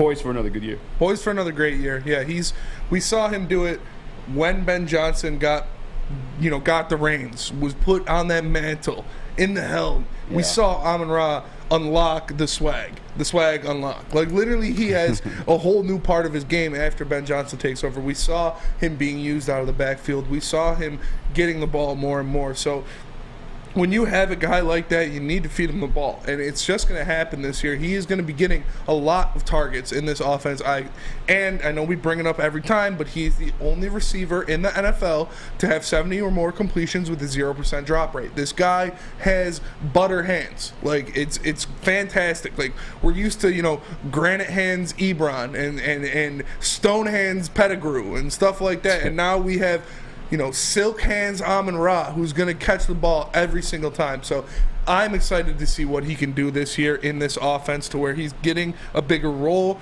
to where it's supposedly going to be a more exciting, more explosive offense. I think his numbers might not go too much higher because of how much the ball is going to get spread around, but he's going to have a much bigger impact. And they're going to use him in a lot of different ways to open up other positions on this offense. 100%. Like, I think the fact, too, you hear him speak about it, is like running the football. I mean, I think that means we're going to see him in the backfield again. Now, I know some people that scares them, but for me, not really. I like the fact of Amon-Ra coming out of the backfield, because you're not really going to be able to double team. When you ever see a guy double team out of the backfield? You know what I'm saying? You can't really do it. You can't. You can't. And if he's back there as a receiving threat, as the best receiver in the backfield, like, that's going to make teams like think about it. You know what I'm saying? Like, to stumble somebody up, you know what I'm saying? So I love the fact of him coming out of the backfield. I think he's going to have a couple rushing attempts. Just hearing Ben Johnson speak on the situation. If I'm putting a number on it, I guess, like, receiving yards, Spinny, like, where you at? Where you at? I did say on BDE yesterday that he's going to lead the team in receiving yards. Mm-hmm. So I'm going to put him at right around a K, right around a stack. I'm cool with that. Yeah. I can see that too, yeah, like 980 or something like that. Yeah, right around there. I'm going to look up what he had last year. Because he really didn't come on until, like, the second half of the year, too. He didn't play, like, the first 3 games of the year. Yeah. The second, when I go to my Google page, what was left typed there was Chi-Chi's butt. Naked grandma. He had 912 this year. 912 this year? Yeah. Damn, he didn't really get PT to the second half of that year. Yes. Oh, man, I might have to switch it up to 1,200. Yeah. 1,200. I think he'll be right around 1,000. I think he'll be a little over 1,000, probably, maybe around 1,100. Because, like I said, I don't expect too much of a bump in his numbers, because there are a lot more weapons on this offense. But, like I said, I think the impact's going to be there. 100%. I'm looking at so 1,200. I got him in the yards. If this is if he obviously is healthy. Tuds? That's what I'm looking at right now. Tuds. Where's the category for this on here? I didn't even see it. I had 5 last year. I'm gonna go with how many you were looking at earlier today. How many did my man LA get? The Triple Crown. Cooper Kupp? Yeah. I think it was 16 or something like 16? I'm gonna go 8. I'm gonna go 8 tuds for my guy Amon-Ra St. Brown. And that's not including the one rushing one I'm gonna put him in there for too. Yeah, 16 touchdowns. 16 touchdowns. Cooper Kupp last year. 1,947 yards, 16 touchdowns, 145 receptions. Jesus Christ, crazy. Dude. That is such an insane year. Yeah, give me at least 8 touchdowns for Amon-Ra St. Brown. Okay. Yeah, I could feel that. Yeah, I would say 7, 8, somewhere around there. You still 900 on the yards? Yeah, no. I think he'll be a stack. I think he'll be at a stack somewhere there. Yeah. Probably like closer to 1,100 than he would be 900, but I'm with it, man. And, like, again, I didn't question it as an anomaly, the situation we have with Amon-Ra St. Brown being the guy towards the end of the season. But, Ben Johnson speaking about him as glowingly as he did confirms that it was an anomaly, and that was his rookie year, bro. Like, he's just going to get better. You know what I'm saying? Like, for sure. And like you said, he didn't do much in the beginning of the year. It took him a couple games to really get, initiated into the offense. So now that he's there, now that he has this rapport with Jared Goff, they have this kind of connection together. It is it's good that he coming into this year he's only going to be more comfortable. What rapport? Coming into this year. Oh, I can't say coming now. This guy's coming. Everybody's coming.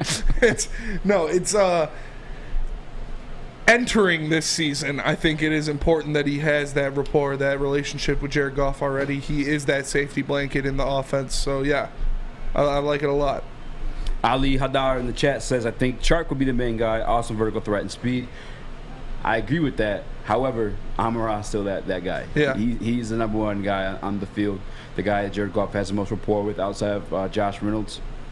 And it's for a reason. The dude's good. We see him on a couple comeback routes, curls, all that kind of stuff. And I saw Spencer make the weirdest face I've ever seen him make. And I'm going to grab that from the multi-quarter 100%. But I want to tell you guys about Gypsy Vodka. It's an official drink of the summer. All right? It's called the Mulligan. The Mulligan made with Gypsy Vodka. When you're on the golf course, hanging out in the backyard, the Mulligan's calling your name.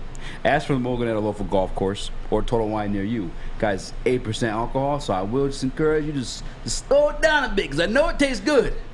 But it's 8% alcohol, and you might be acting a fool out there. Like Paulie off those 9.5s. 100%. Oh my, yeah, 100%. Uncle Pete. You guys know they left Spinny and I out there stranded on the golf course. They gave us a couple mulligans. Next thing you know, we were sword fighting. Yeah. All right? Hey, yo. So just be careful on the 8% mullies. All right. So we're heavyweights. We'll be right back. Hey, this is Mr. Kearney, Chief Academic Officer, Academy of Warren.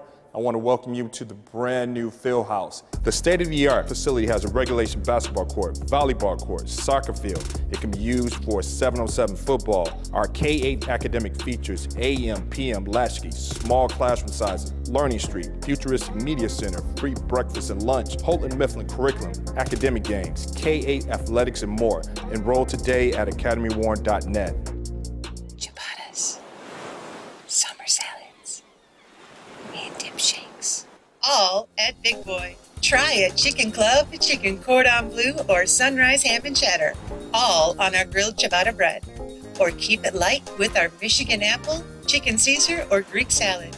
And don't forget to cool off with a frosty hand-dipped cookies and cream or strawberry shake. You heard it here first. Summer just got better. You guys, don't let these cameras fool you. All right.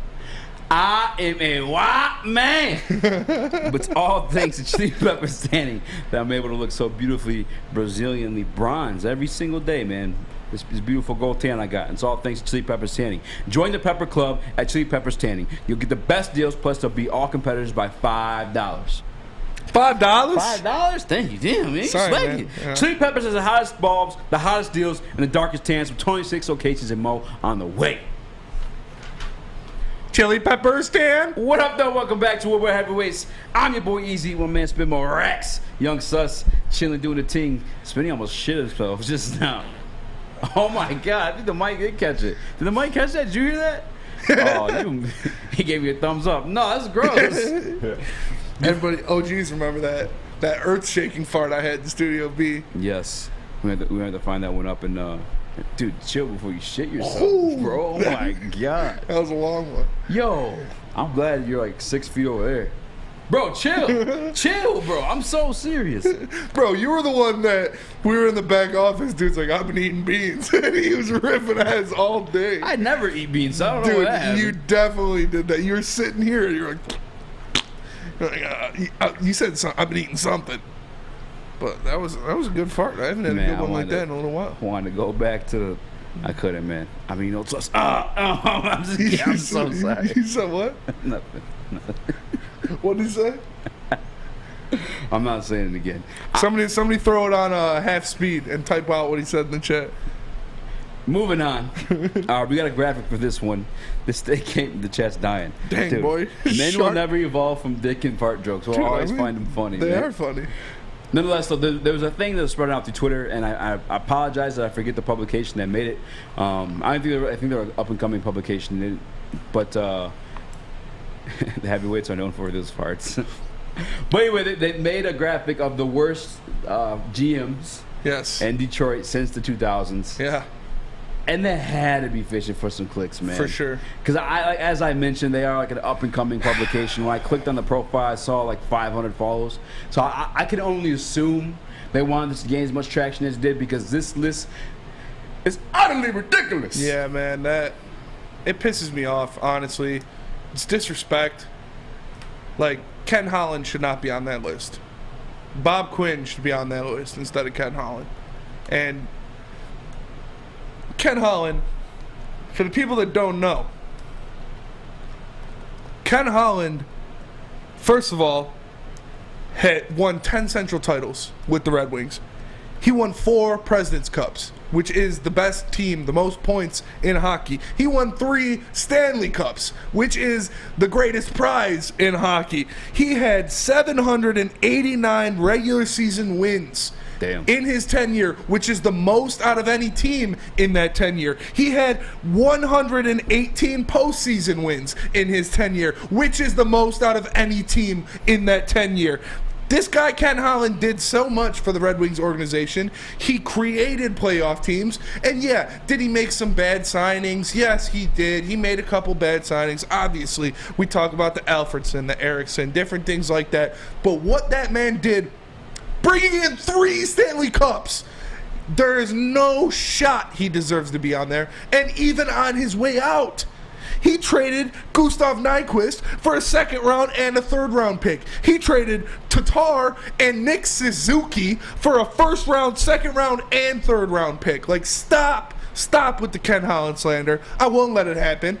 This man did so much. He brought us 3 chips. He brought us almost 800 wins in his tenure. Please stop. There is no shot on God's green earth does Ken Holland deserve to be on that list. Did he slip up at the end of his tenure and make some bad signings? Yes, I will 100% admit that. He did. But this guy built Stanley Cup champions, multiple. Like, stop. Please stop. Bob Quinn is on that list, not Ken Holland.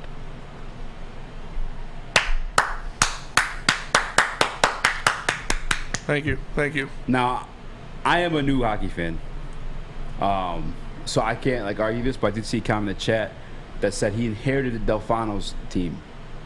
You have anything to that one? He did. But he brought in guys to push it over the top and win chips and sustain that success. Like, you don't just inherit a team and go and win almost 800 games in the regular season. That's not happening. Holland was made by Jimmy D. Most of the draft. What the fuck? Holland was made by Jimmy D. Drafted most of the legends. Oh, that's the Delfano's guy. Yeah, Jimmy D. Yeah. Okay. He went and he got the Russian guys. He went out there and he did things like that. Yes. But Ken Holland continued that success, sustained that Devellano. success. Jimmy Devellano, yeah. Yeah, okay. And brought in more guys to keep it going. He brought in guys to keep that train moving and win another cup.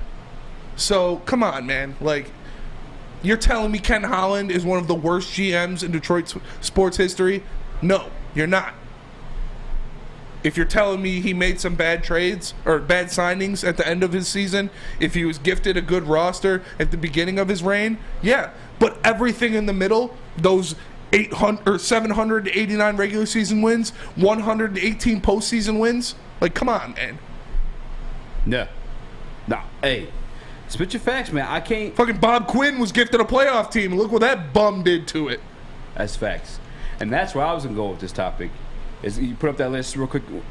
Sauce is like, dog, how is Bob Quinn not on this list? Yes. Because another guy that doesn't deserve to be on this list is Joe Dumars. Now, I've been on record for saying he's not a great GM. Yeah. But that doesn't mean he wasn't a good one. I mean, the guy won a championship. There's no way that he should be like in a thing that titles him as the worst. You know what I'm saying? Like, that's just wild, bro. Like, the guy got a championship in a roster that he did. Say what you want. He did help tailor it. He did tailor it. You know what I'm saying? He did bring in Ben Wallace. Whether it was dumb luck that they meshed together as a team, he was the one that did it. Anyone that was won a championship should never be on a list considered the worst GM. Yes. Like, this list was crazy. It had to be addressed. But more importantly, the point I wanted to stress out the most is that Bob Quinn should be on this list. Stan Van 100%. Gundy should be on this list. 100%. Like, there's so many more names you could have put here over Joe D and Ken Holland. Yeah, like that's just the stupidest shit. Like, and if you are trying to come up as a publication or whatever this came from, come on, like, you want us to take you serious? It's being a paisan, and I don't even know what that means. But you're being a paisan. Yeah, Seriously, these guys have championship rings, my guy. The fuck? Yeah. Jeez Louise, man. Any other notable GMs that should be on this list? The worst. It was 2000s forward. Yeah. So let's take out those two and replace them with it's Bob Quinn and Stan Van Gundy. That's who you replace them with. 100%. You know, Stan Van Gundy, although he had, playoff teams, they were first-round exits. They were teams that were never more than a stepping stone for anybody else. They all they did was delay the inevitable in a rebuild. So Stan Van, although I don't think he was awful at his job or anything like that as being a GM, he should be on that list out of what we have. Ken Holland, not a chance that he deserves to be on that list. Absolutely.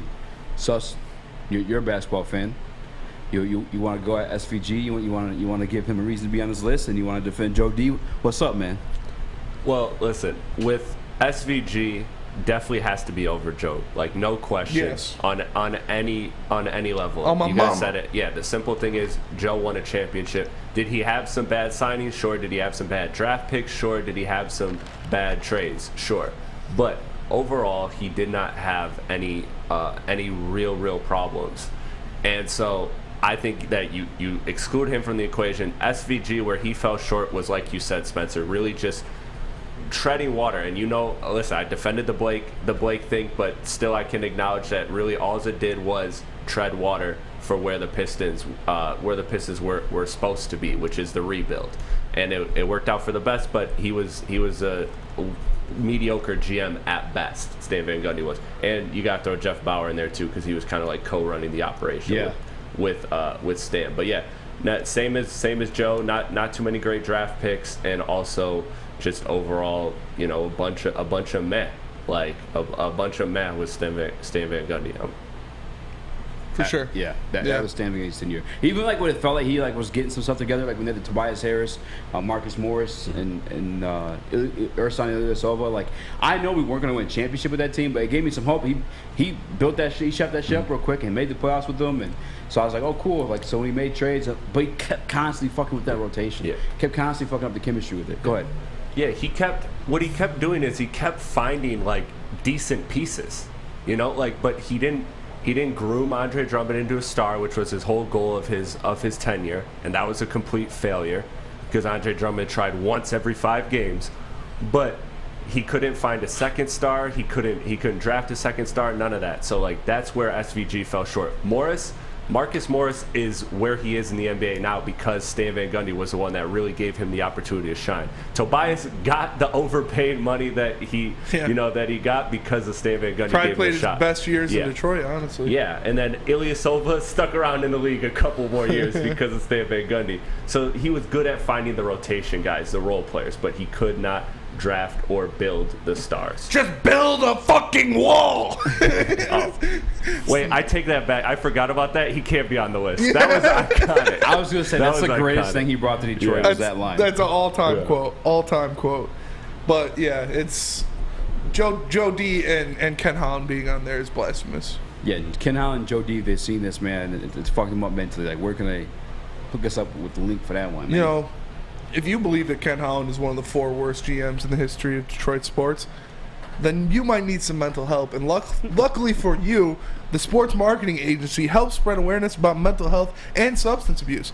Their new podcast, This is the F Word, helps spread awareness of fentanyl and other addictions. Shout out to my boy Sean Jordan. He's doing something great for the community, and he does it right here at this Woodward Sports desk. So go to thesportsma.com if you are struggling or know someone who is.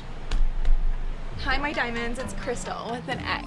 You want to get hot and perfect like me? Here's my super easy routine. Drink at least a gallon of water before you wake up. Attach a weight to everything in your house. Sell your car and just sprint everywhere. Scream when you exhale. Don't follow Crystal with an X. Do your own thing at Planet Fitness with tons of equipment and free fitness training in our clean and spacious clubs. Join now for just $10 a month and cancel anytime. Detroit's downtown summer playground is back. Open all summer long, the Monroe Street Midway. Enjoy roller skating, free Wi-Fi, food trucks, art installations, and so much more. Don't forget to take advantage of the basketball court, putt-putt, and, of course, family programming all summer long. All art installations are done by Detroit artists, and it's a fun, safe event from people 1 to 100. Go to deckedoutdetroit.com. Sorry, I read God's comment right before I said that. What up, though? It's Spencer for the Folding Warehouse in Hamtramck. You know it, you've heard of it. It's the home of the original football bowling pin game called Folding. Multiple different ways you can play. They have $12 open unlimited play. We can stay there open until close. Have a good time. They also have private lane reservation, $120, 10 to 12 people. You get your own lane. You can bring in any type of food you want. And if you get thirsty, they have a $2 mystery beer vending machine where you pop in $2. Pop's got a good beer, no hassle, no fuss needed. If you know what you want to make a decision, they have multiple fully loaded bars to choose from. So come on down to Hamtramck and check them out at the Folding Warehouse or visit them online at foldingwarehouse.com. What up, though? Welcome back to World Heavyweights. I'm your boy Eazy Joe. I'm my man, Spin More Action. We got What up, Young Sons though? in the deep move. We do it again today. Is that how I do that, Reed? No. Oh, Is that you felt? Well, I mean, I feel like I do it fast. I can. You want to do it again? Run it back. No. I'm just kidding. Run it back, Turbo. Run it back, Turbo. I feel like I can do that reading my sleep, though. I've been doing it for so long. No. Yeah, I wake up and I got a football in my hand and a bowling pin staring at me. Wake up, folding. Pass out, folding. Sit down, fold. Pass out, fold. Faded, fold. I want you. Now I done grew up around some people living a life in bowling alleys. Epic's got some beef with the GM chat. Granddaddy had that golden ball. Sorry, all right. And they got 4 lanes in Chicago. Some people like the way it feels. Some people want to kill their sorrows. I was in a dark room, bowling pins, looking to make a strike soon. All right, yeah, sorry.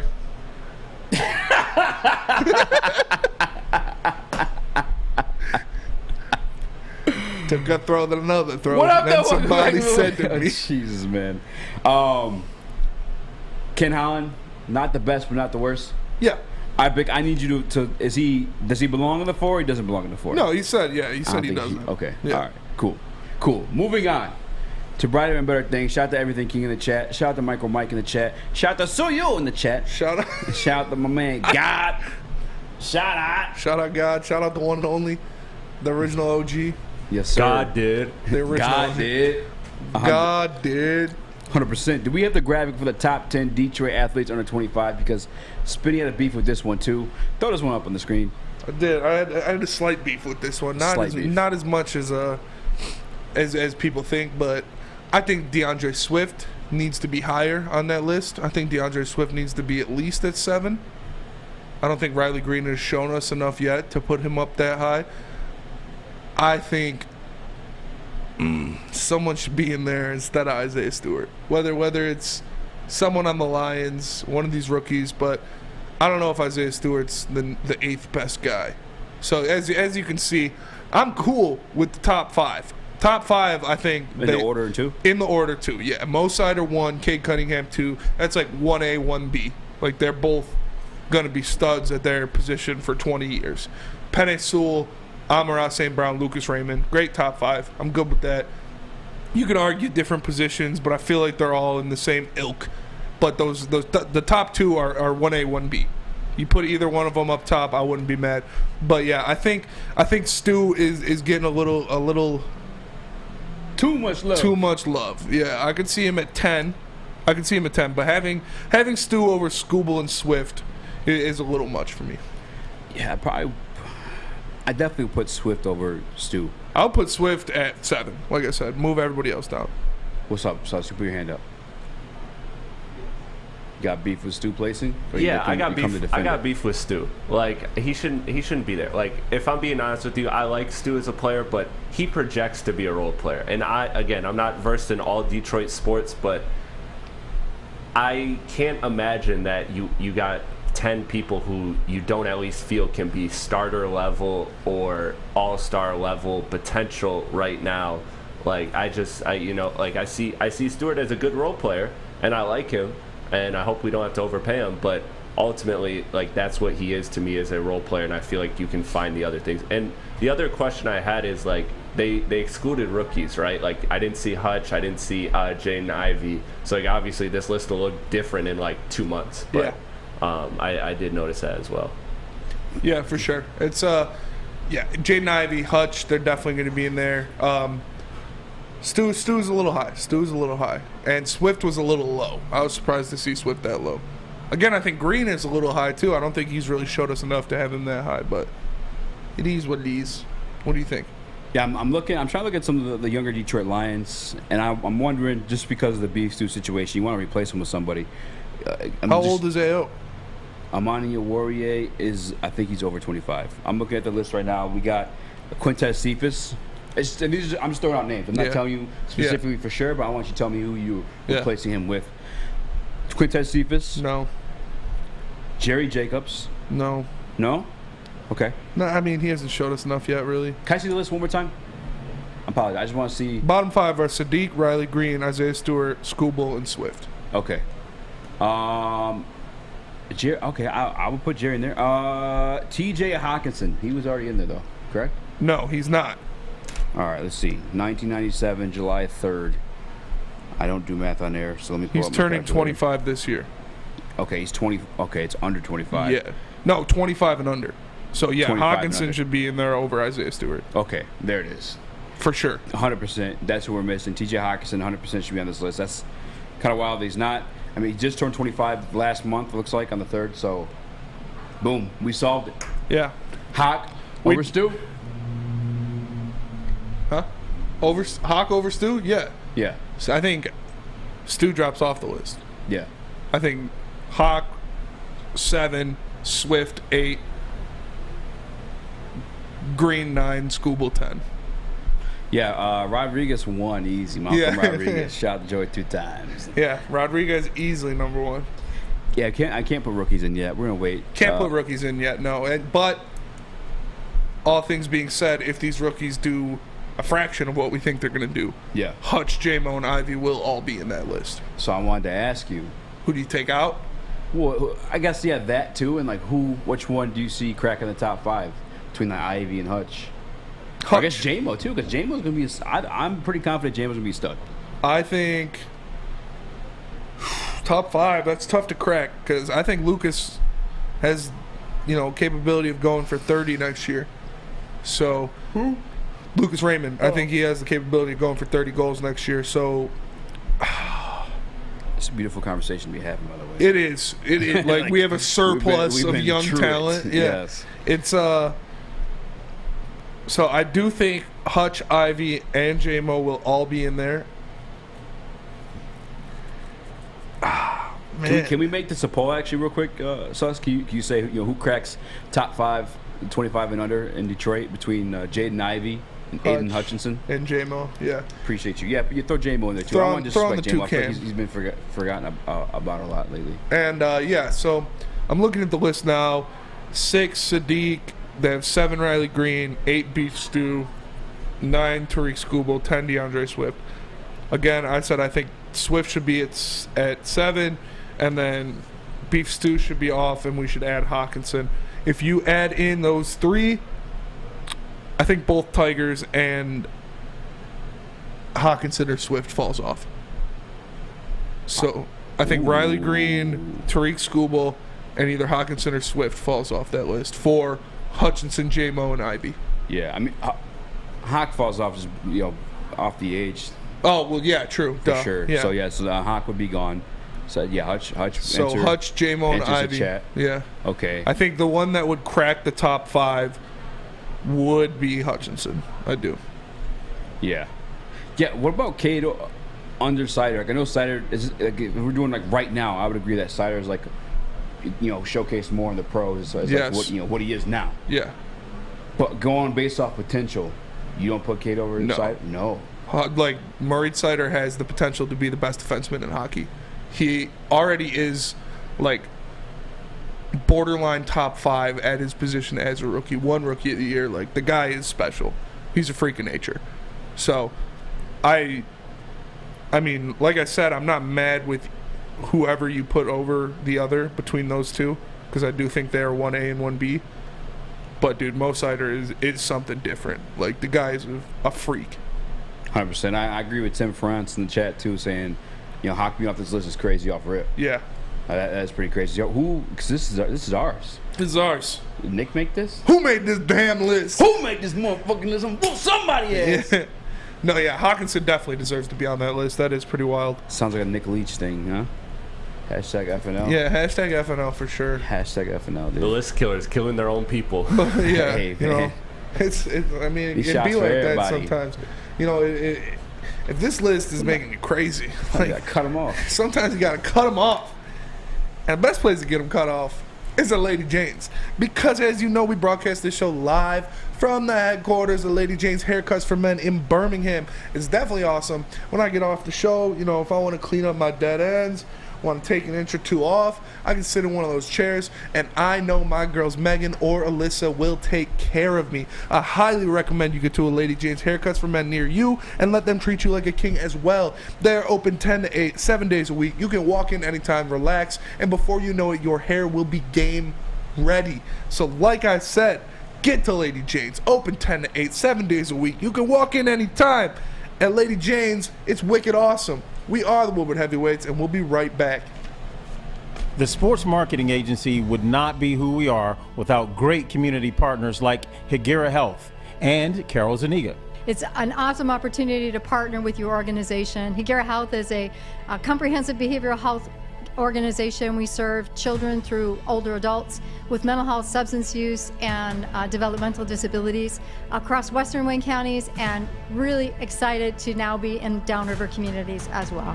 Give us a call at 734-458-4601. You don't have to go to the beach, man. You don't have to get your butt crack full of sand. You just need a little chili peppers, man, to get that glowing beach chili peppers tan. Woo! With 26 locations in the Metro Detroit area and more coming, Chili Peppers Tanning is where you'll find the cleanest salons in the D. Join the Pepper Club for the best deals on unlimited tanning. Head to chilipepperstanning.com. You just need a little chili peppers, man. Odds Trader.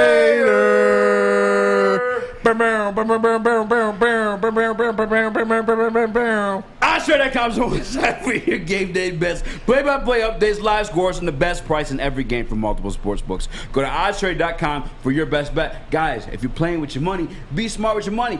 Shop the best odds at OddsTrader.com. God, dude. Check them out. We the best. What up, though? Welcome back to Woodward Heavyweights. I'm your boy Eazy, joined by my man What Spitball up, though? Rockstar. Chubby Charlie's, bro. That pickle pizza, that shit was chronic. What of a hell of a tongue twister. Chubby Charlie's, the pickle pizza was chronic. Chubby Charlie's pickle pizza, Chubby Charlie's. Peter Piper picked the pickle peppers. Peter Piper picked the pickle pizzas. She shows by the seashore. Young Sus to the TV booth, and this popped up across the screen. This is some breaking news. If for all my MMA fans, shout that pick. I know you watch a little bit of MMA here too. Israel Adesanya versus Alex Pereira. Yes. Pereira booked. Why are you shaking your head? Huh? He's gonna whoop his ass, man. You think he's gonna whoop his ass? Yeah. It's booked for UFC 281. I think was that September or October card. I'll find the date for you. October. Yeah, go look up the date. Man Crush is going on in the chat, but dude, I think Pereira. I think he could beat Izzy. I mean, he literally has beat Izzy, and he's beat him twice. Literally, he's beat him twice. One time off knockout after Izzy got a little cocky because he got up in the scorecards. Yeah. Second time, close decision. Nonetheless, and the dude has like the 100% KO power. I remember remember when Izzy knocked out Whitaker. Yeah. Whitaker like landed a punch at the same time. If you like went back to like the highlight. Pereira, bro, hands of stone. He You know what does, I'm saying? yeah. Like if he connects with Izzy, I don't know, man. I'm nervous for Izzy in this one. I gotta be honest with you. Pereira's a big dude too. I'm not that nervous, man. I just think Izzy's more of a complete fighter than he is now, or than he was then. Mm-hmm. You know, this guy, he's done it all. He's the champion. I don't think he's gonna let that happen to him again, where he gets knocked out on some cocky shit. Yeah. I think Izzy's gonna go out there. He's gonna take care of business, and he wants to prove that he can do this. That's what the Yes. biggest thing is for me. Is like that's true. Like Eazy hasn't had that motivation in a long time to be like I need to prove I'm better than this guy. Yeah. This he does. He needs to prove it because he's 0 for 2. So I think he's gonna go out there. He's gonna take care of business. Gotta be honest with you, Eazy's one of my favorites. Is Max Holloway, is Adesanya, and Daniel Cormier. Nervous for my guy here. Pereira scares me. Yeah, scares the shit out of me. He should. He should. Yeah, absolutely he should. And I found out too, like everyone's like, oh, he's kickboxer. Has he been grappling for like longer? No. Pereira actually started May before Eazy. Yeah. It was in that the jungle, whatever the hell it's called, jungle fighting. Yeah. You know, the Brazilian one. Mhm. I guess he was doing well in that too. It's just they weren't paying him as November much as 12th. kickboxing. November 12th.